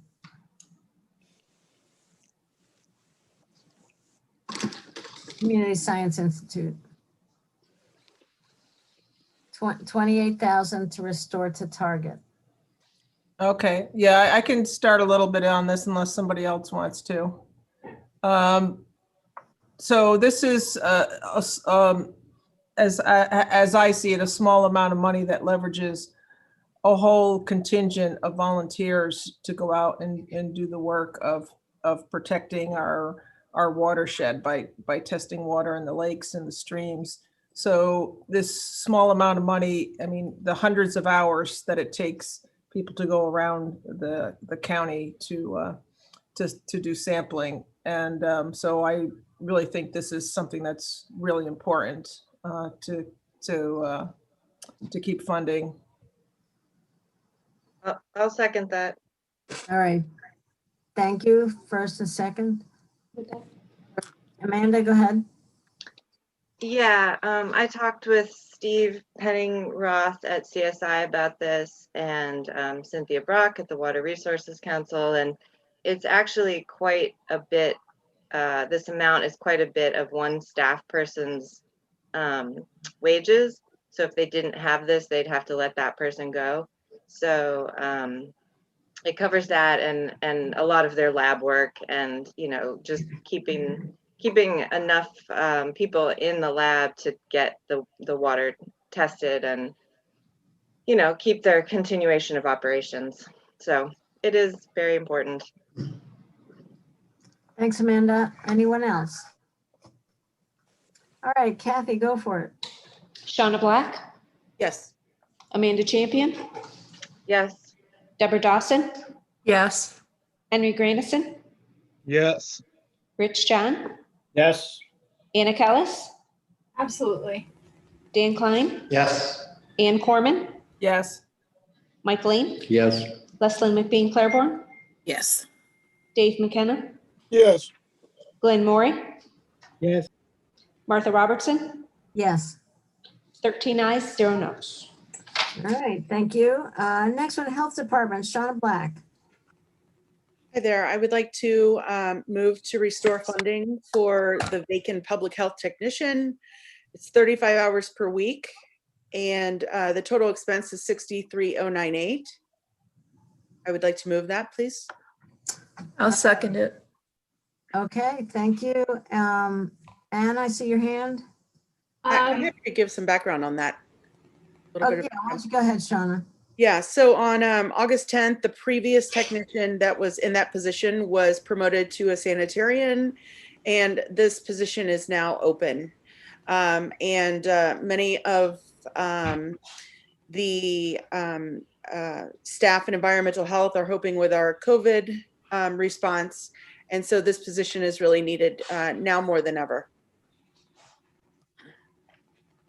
All right, Anna? I totally support you, Shauna, and thank you for all of your work. You have been an incredible advocate for all things health and human services. And so I did want to say that, and I'm just going to share with all of you a warm and fuzzy. Just got a message from Gary Ferguson from the DIA that is meeting right now on the liaison there. And so I had to apologize to tell him I couldn't be there, but it was worth it. Let him know what was going on. He said, "Bless you all. Please extend our sincere thanks!" Exclamation, exclamation, exclamation. So that is from the DIA. Good service to you all. It's nice to make somebody happy once in a while. Right? We made the whole board happy. Okay. Okay, so on the Health Department, the public health technician. So, and you can see that there is a little bit of reimbursement. Is that state money comes into that position? Yeah, that's right. There's a $15,000 reimbursement from the state. Okay, at the moment, 15,000. Cash. Great, we'll take it. All right, any other discussion? All right, Kathy, go for it. Shauna Black, Yes. Amanda Champion, Yes. Deborah Dawson, Yes. Henry Granison, Yes. Rich John, Yes. Anna Kellis, Yes.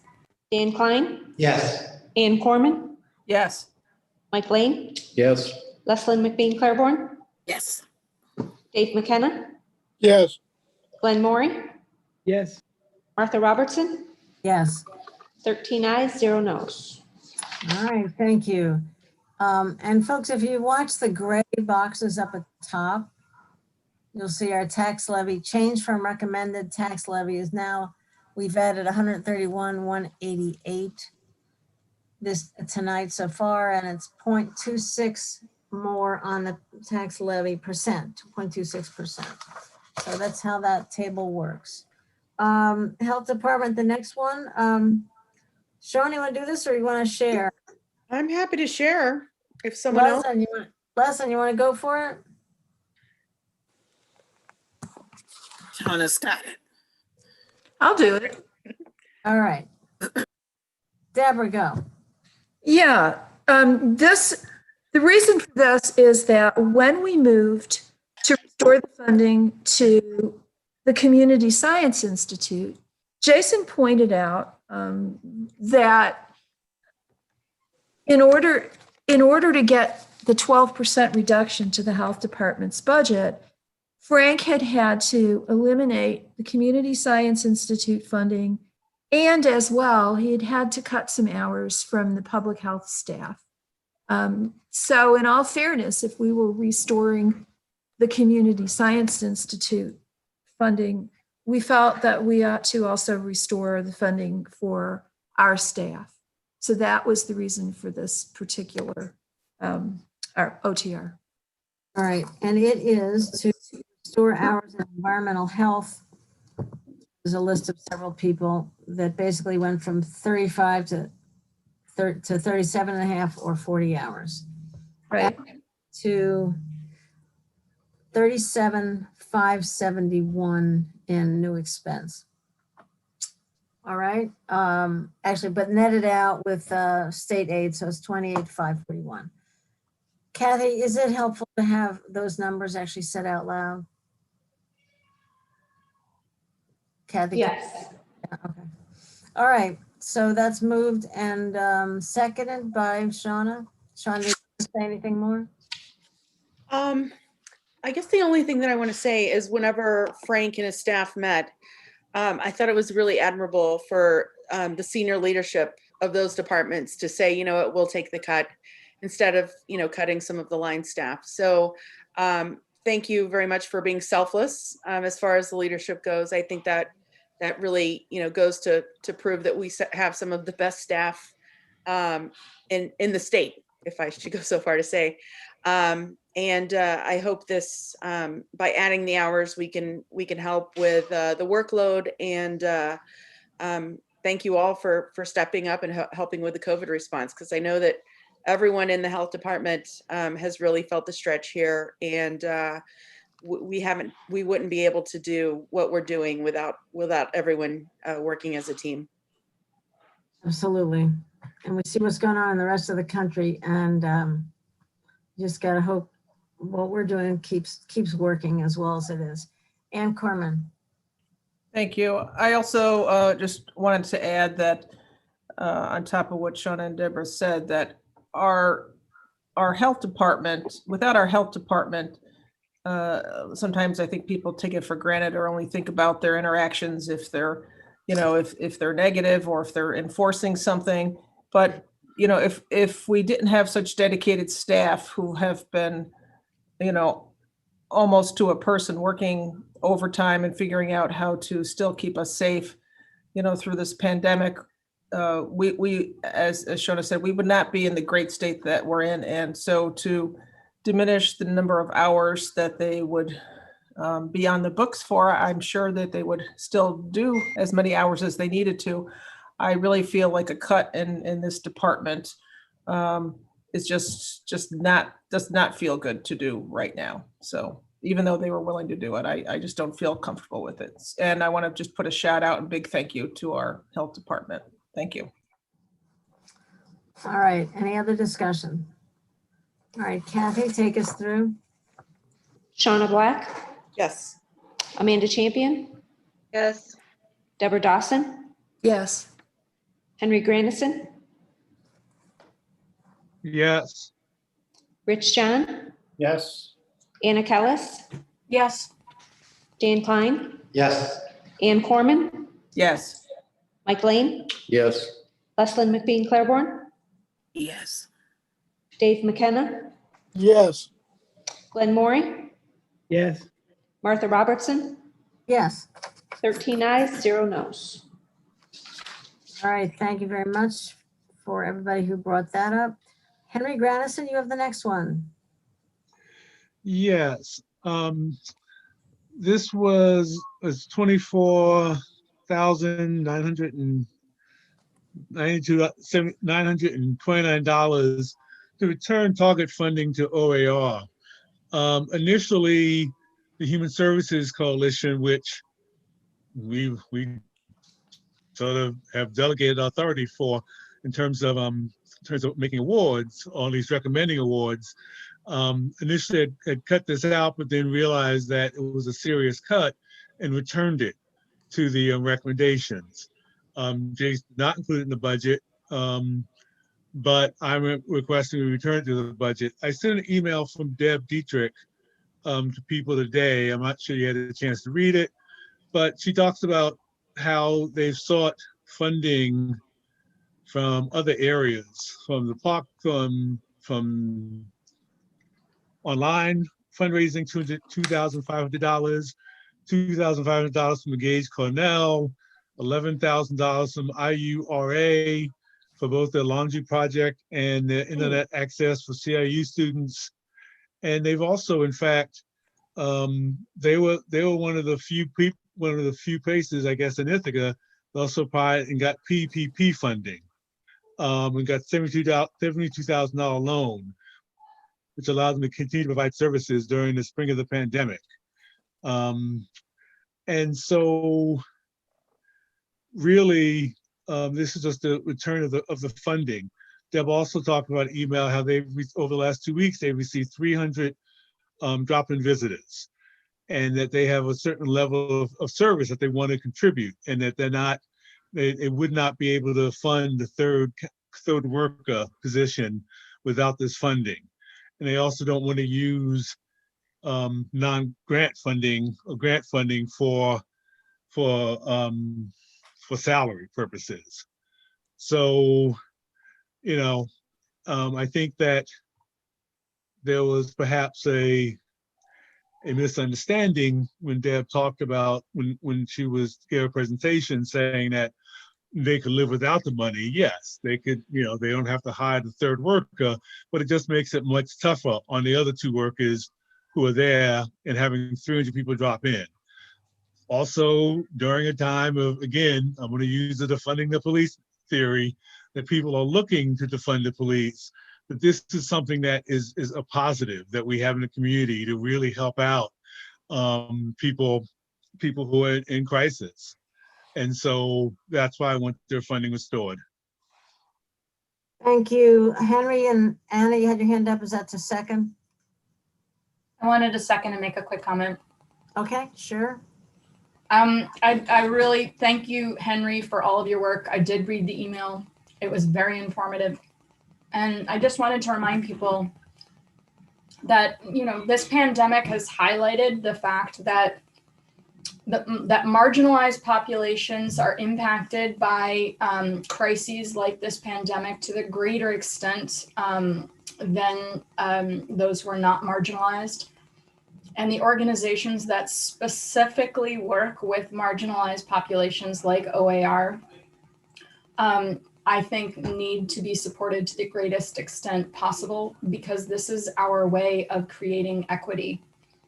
They are working with, you know, the homeless population, reentry, all of the groups that we have identified as our priority as a county through our, you know, vision and mission as a county. So I support this. Thank you, Henry, for bringing it forward. I do think that this is a movement towards what we've all been talking about, where we focus more on public health as a mechanism of reducing recidivism in jail, reducing criminality. This is a core piece of that public health initiative. So I'm in support of it. All right, I see Deborah Dietrich and Kathy Slaughter in the meeting. Would either of you like to say a few words? And I see Annie and then Shauna as well. I would just say that Henry and Anna have really said it all. We had 3 people in the front office, and someone left for another job, and because of the cuts we sustained this year, we didn't fill that position.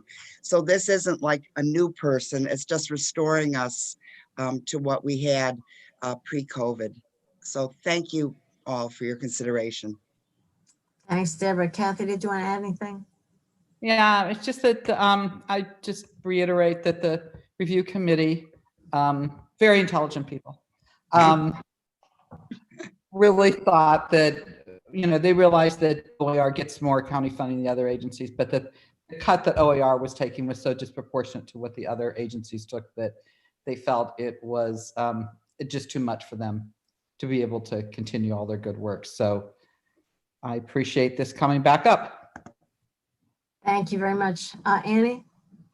Thank you. I just also want to add that I believe the Friendship Center is still closed. So to have a place that people can drop in or come in for services or a cup of coffee, this is just such a needed place for people to go for so many reasons, and especially with I'm trying to think of the number, was it something like 10,000 people that have lost their jobs in Tompkins County?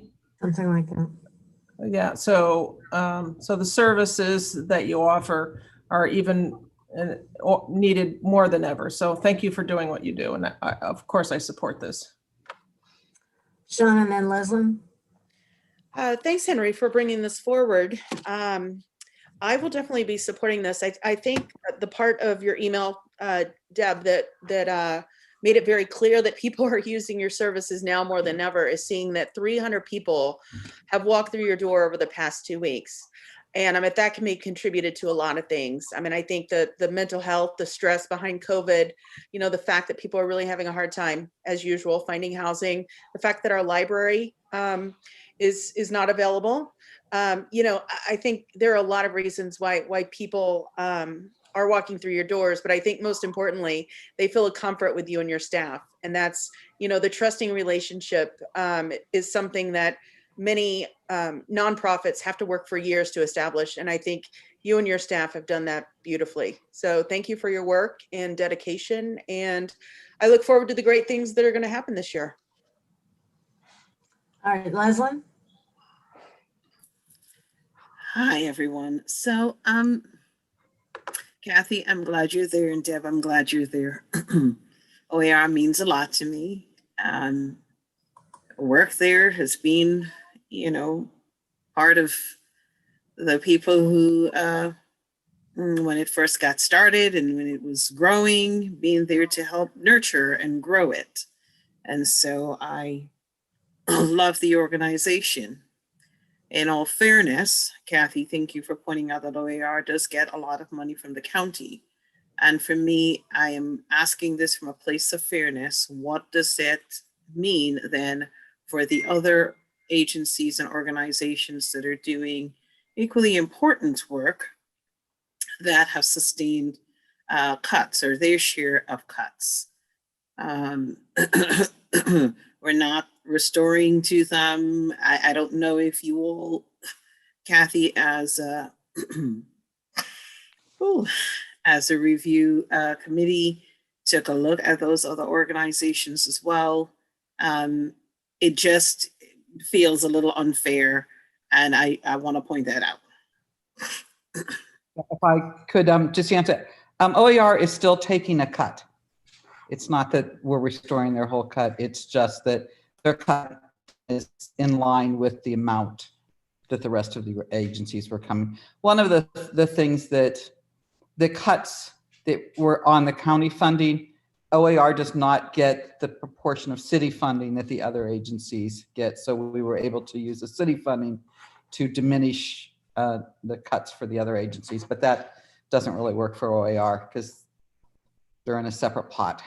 So thank you very much for explaining that. I think people needed to hear that as well. So thank you.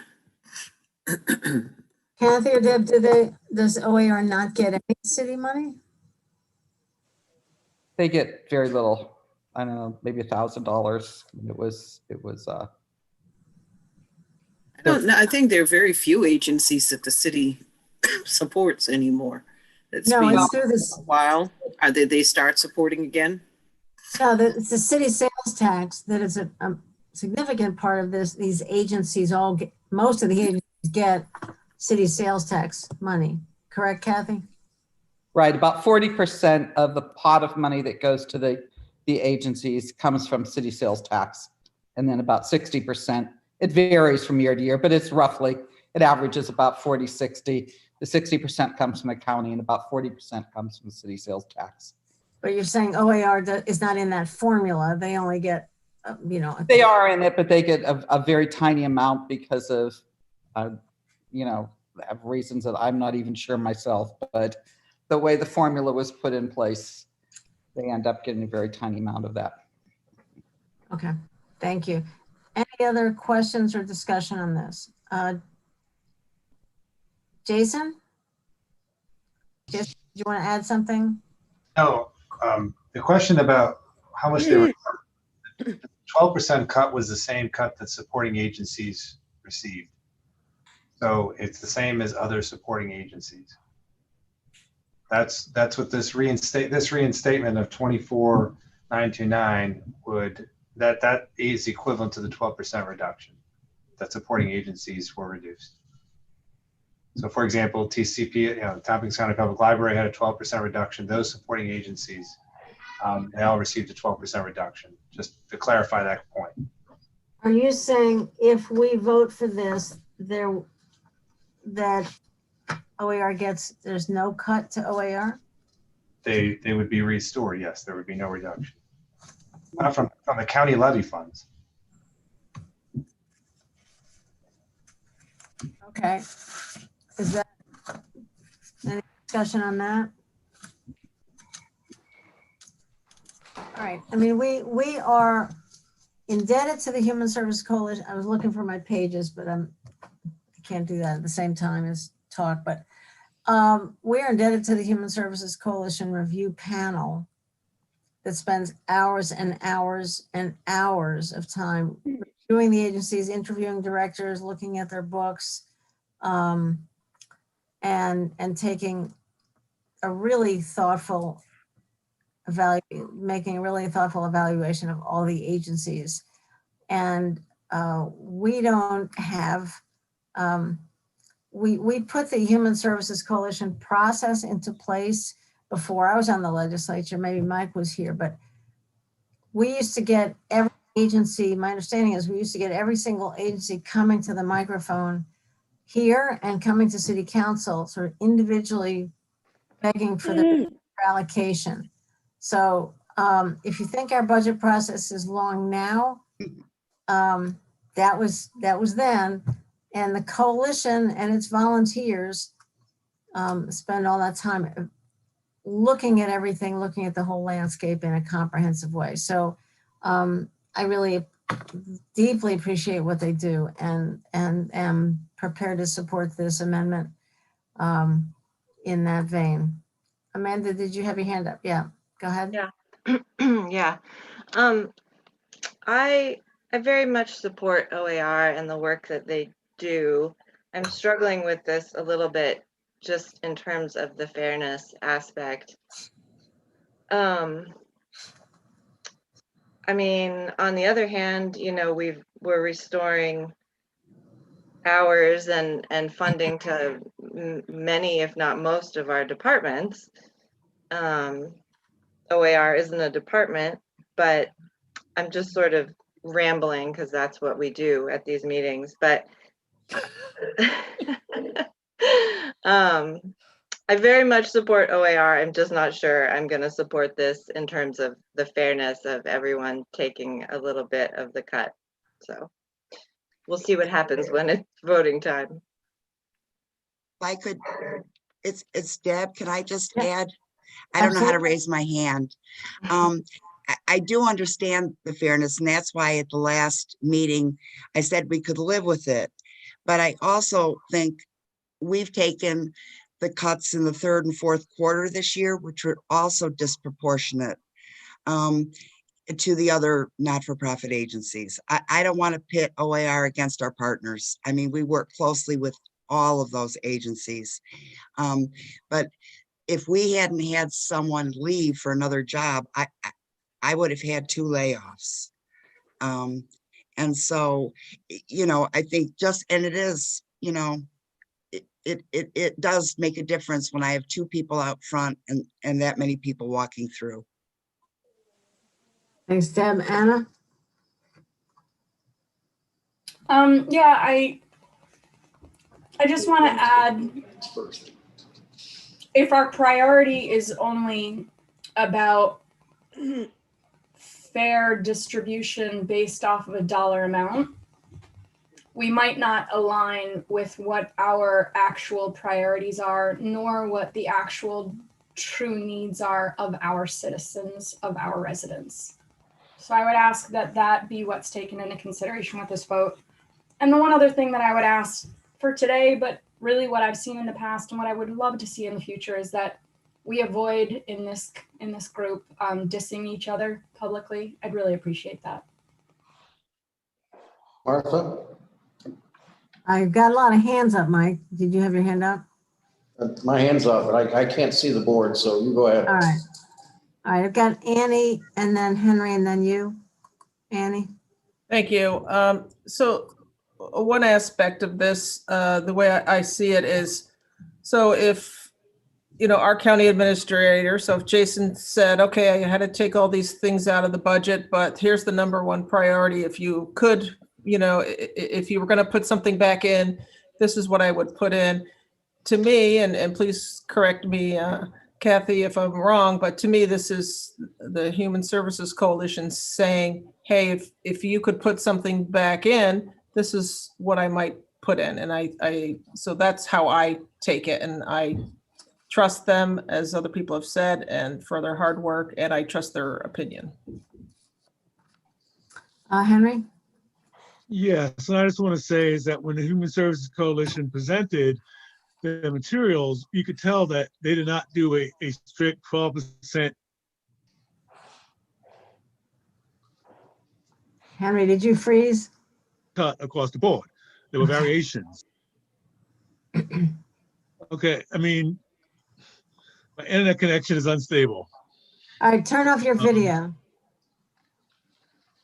It sometimes helps if you turn off your video. Go ahead. Okay, yes, I was just saying that there are differences between the Human Service Coalition and how much they deducted.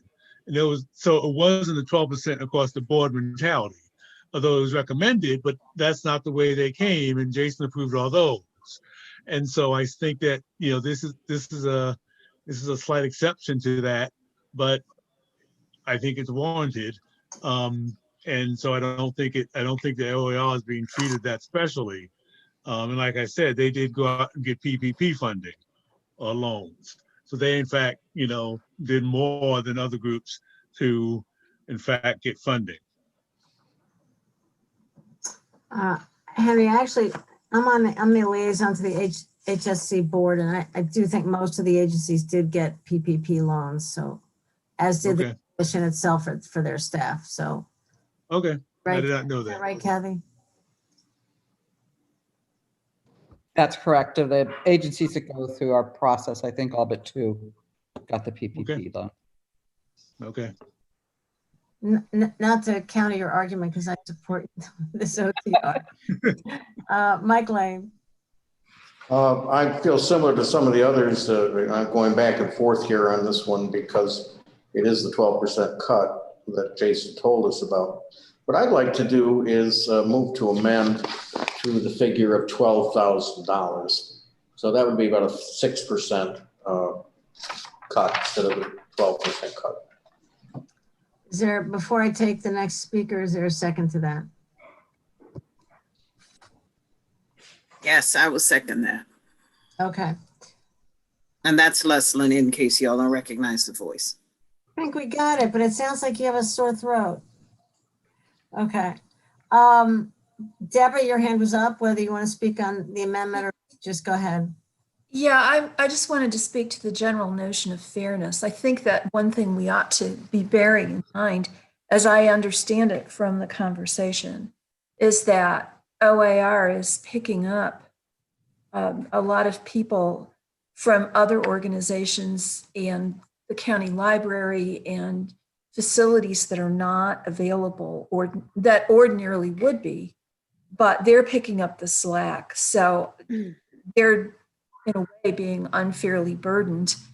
And so they should perhaps be unfairly made whole. I'm gonna jump in, Anna, because I would just want to say, I will oppose this amendment for a whole bunch of reasons, but these are my notes from that presentation. A big circle and a star. HSC feels this is a problem. And HSC does, as I said, the review panel does an amazing job, and they really give us their honest, their real solid review. So I made a note that we really need to come back to this. Anna, on the amendment? Yeah, I deeply appreciate, Deborah, what you just said. I will not support this amendment, but I do have a question for Deb. I'm assuming if this amount refunded were cut in half, it wouldn't serve the purpose of hiring this person that you need, because it would not be the amount of funding that you would need to hire someone. So you would be left with money that you can't do anything with. Am I reading that wrong? No, you're correct. We wouldn't hire someone for 24,000, but I can take cuts in a couple other places to have enough money to hire someone at a living wage. But you would have to cut. 12,000 wouldn't do it. Okay, got it. That's very helpful. Thank you. All right, we're ready to vote on the amendment. I'm sorry, did it get a second? Yes, Yes, Leslin. Leslin second. Oh, right. Okay. All right. Okay, ready to vote on the amendment then to make this about 12.5 or whatever the total is. All right, Kathy, can you go ahead? Sure. Shauna Black? No. Amanda Champion? No. Deborah Dawson? No. Henry Granison? No. Rich John? No. Anna Kellis? No. Dan Klein? No. Ann Corman? No. Mike Lane? Yes. Leslyn McBean Claiborne? Yes. Dave McKenna? No. Glenn Morey? Yes. Martha Robertson? No.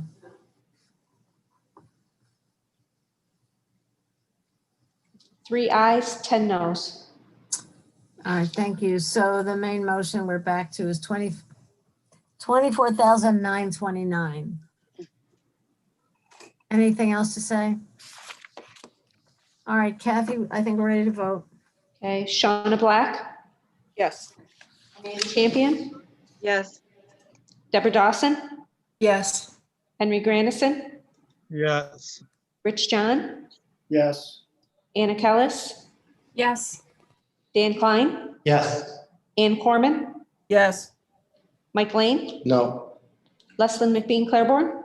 Yes. Dave McKenna? Yes. Glenn Morey? Yes. Martha Robertson? Yes.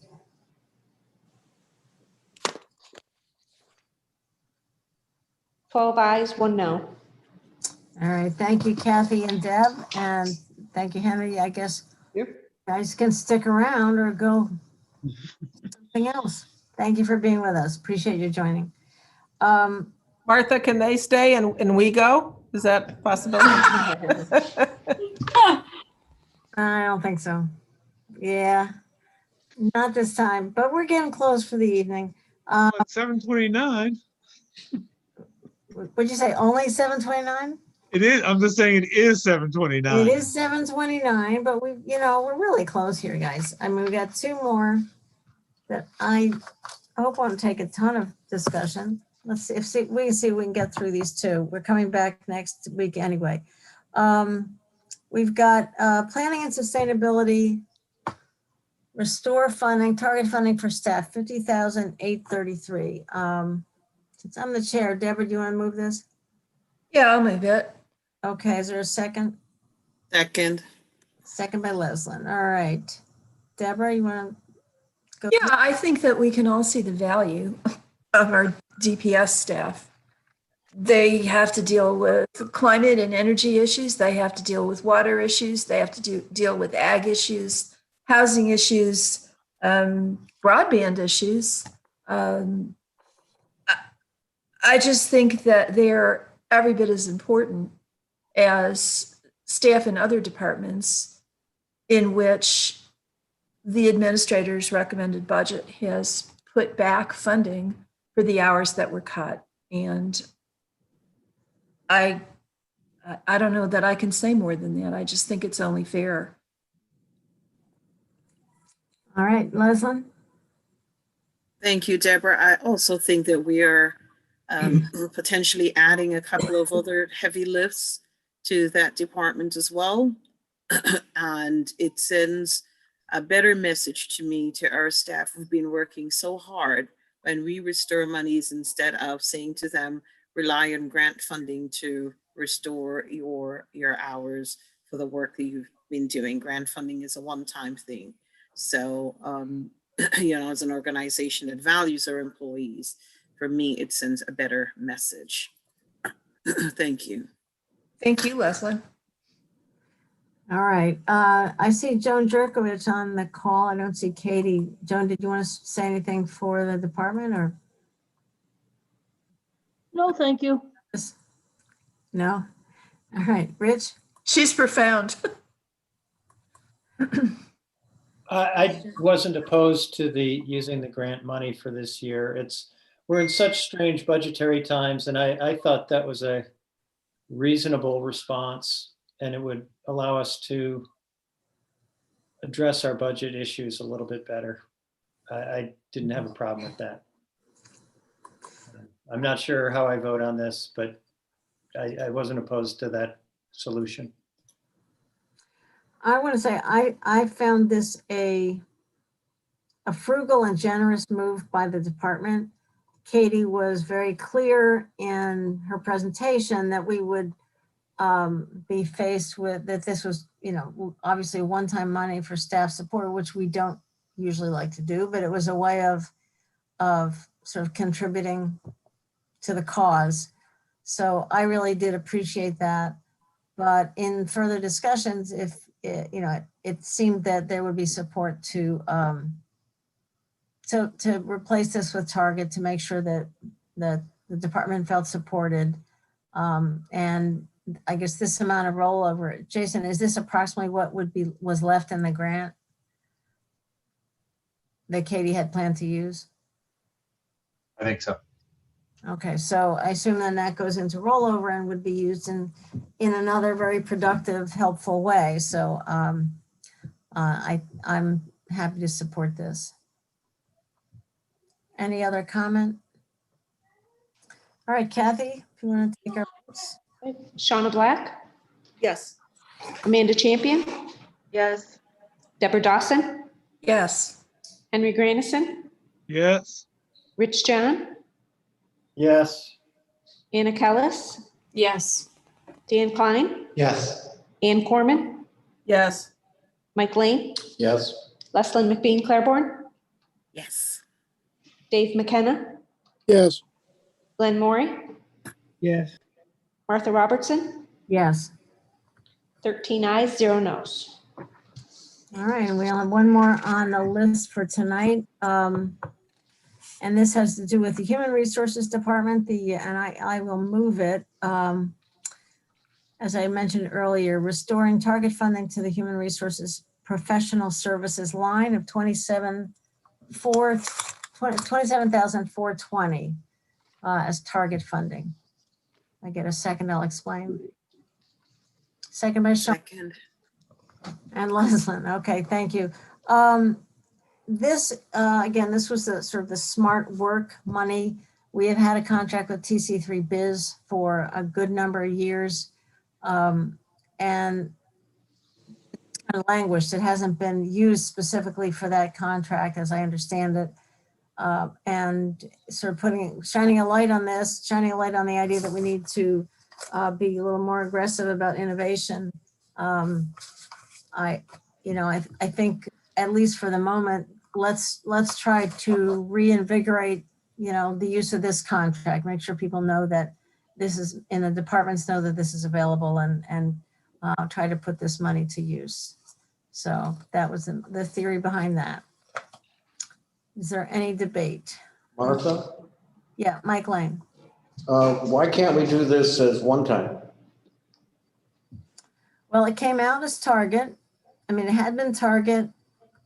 Jason zeroed it out. Jason, you want to talk about that? We removed it as target because we were replacing it with, with the innovation position and the support that we would get from that. So we were able to take this out of the target budget, but yet replace it with a more robust proposal. And then through the next 2 years time frame, be able to evaluate whether or not, it could save money and really act as a cost saver, which was the way it was proposed. If that's not the case, I think we'd like to have this funding back so we can have reliance on it on a year-to-year basis. I'm sorry, to me, that sounded like an argument that would be 1 or 2 years would make sense. Well, it was target originally, and it's been target for the past, I don't know how many years, for a pretty extensive period of time. Taking it out and being able to support, in attempts to save funding, but at the same point support what we considered a very robust proposal to get more distance out of this type of approach. That's why we put together the innovation proposal. So if not, we'd like to have it back in target so we can have the reliance that it'll be there for us to use. It has been in our budget for a long time as target. Deborah? Yeah, my feeling is that objections to the innovation initiative are more about timing than they are about the ultimate value of it. So I was wondering if it wouldn't make sense to make this a one-time OTR. On the other hand, I guess if at some point in the future we revisit the innovation initiative and decide to go forward with it, we'll just pull this back out of target. Is that right, Jason? That's what I would do, yes. Yeah, so I guess it really doesn't matter what we call it. Yeah, and if the default, if by putting it in target, we're saying that we have a commitment to, ongoing sort of refreshment of our processes and our software and all those things, then that kind of says that to me rather than basically sort of forcing the staff to come back and defend it next year when I think it's something that really is an ongoing value. Is there any other discussion or any amendments?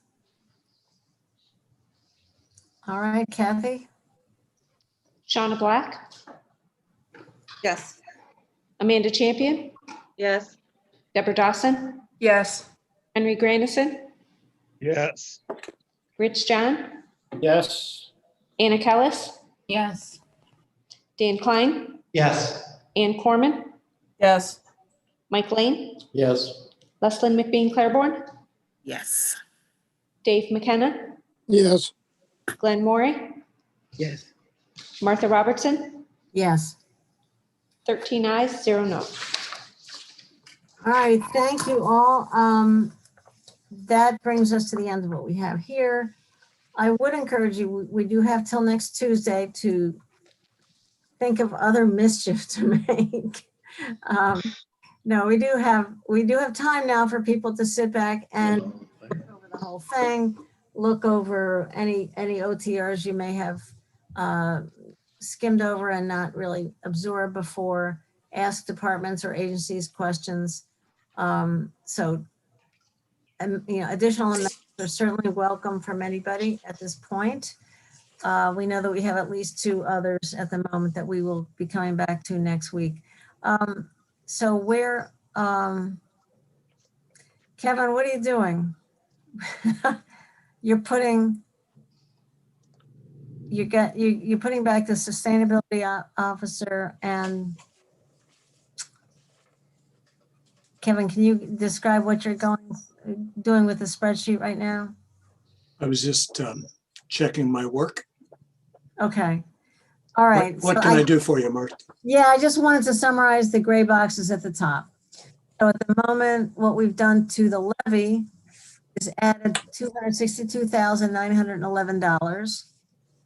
And that has added 0.51 to the tax levy, 0.51% to the tax levy, yielding 5.49% overall, as I understand it, correct? That is correct. All right. So with that, that's where we stand right this minute.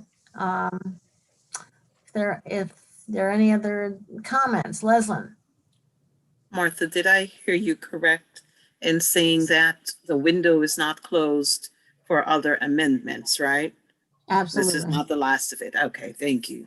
That's right. No, and as Dan pointed out, we can entertain amendments the following Thursday, October 29th. We are meeting as a legislature, at which point we can also make further amendments. And then we will have a public hearing on November 10th and a final vote on the budget November 17th. That's the schedule. And at any one of those points, we can continue to make amendments. All right. I have a question. Yep, go ahead, Dan. Thanks. So I'm just noticing this now. Whoops. Could we get that back? Sure. Thank you.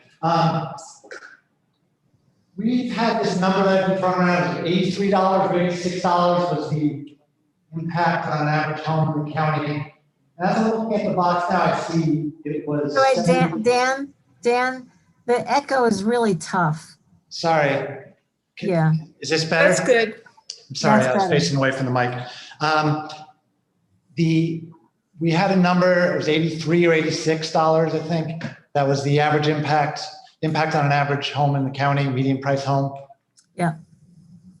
As I'm looking up on the gray box, I see $77. I see 84. I'm wondering about that. Yeah. It was 83 when you count $5 solid waste fee. Is that the difference there? Yes, that's correct. The solid waste fee is another $5. Thank you. So the total impact 89. where we are is 89. Thank you. Okay. Any other questions? Martha, I have a question Sure, Rick. Hi. or a comment. I want to let the legislature know that I won't be at the meeting tomorrow night because I'm having dental surgery. Tomorrow, Drew will be there for me and he'll be bringing the sales tax report, but I'm going to make a commercial for it because in September we were up 5.6% and it was our strongest September of record. Oh, thank goodness. That's awesome, Rick. That's so put good to that in hear. your pipe and smoke it. I'm sure I'll have all new sales tax numbers by tomorrow evening, but I'll send the report out tonight. I'm just finishing up now. So you went stole Drew's thunder. Good for you. You took Drew's applause line. All right. Yeah. That's very good news. And it is. Jason, my mother used to use that expression as well. I like it. All right. Thank you very much, Rick. All right. I guess. We have a good night. All set. Anything else for the good of the order? Before we adjourn, can I ask Kevin to stop sharing so we can get things shut down? Okay. Oversharing, all right. Karen. Thank you. No more sharing. All right. There are people up there. Look at that. Kevin, thank you so tomorrow very night, much. All right, Kevin, thank you so very much. Jason, Kathy, and everybody else behind the screen and everybody else in front of the screen. Have a good rest of your evening. See you tomorrow night.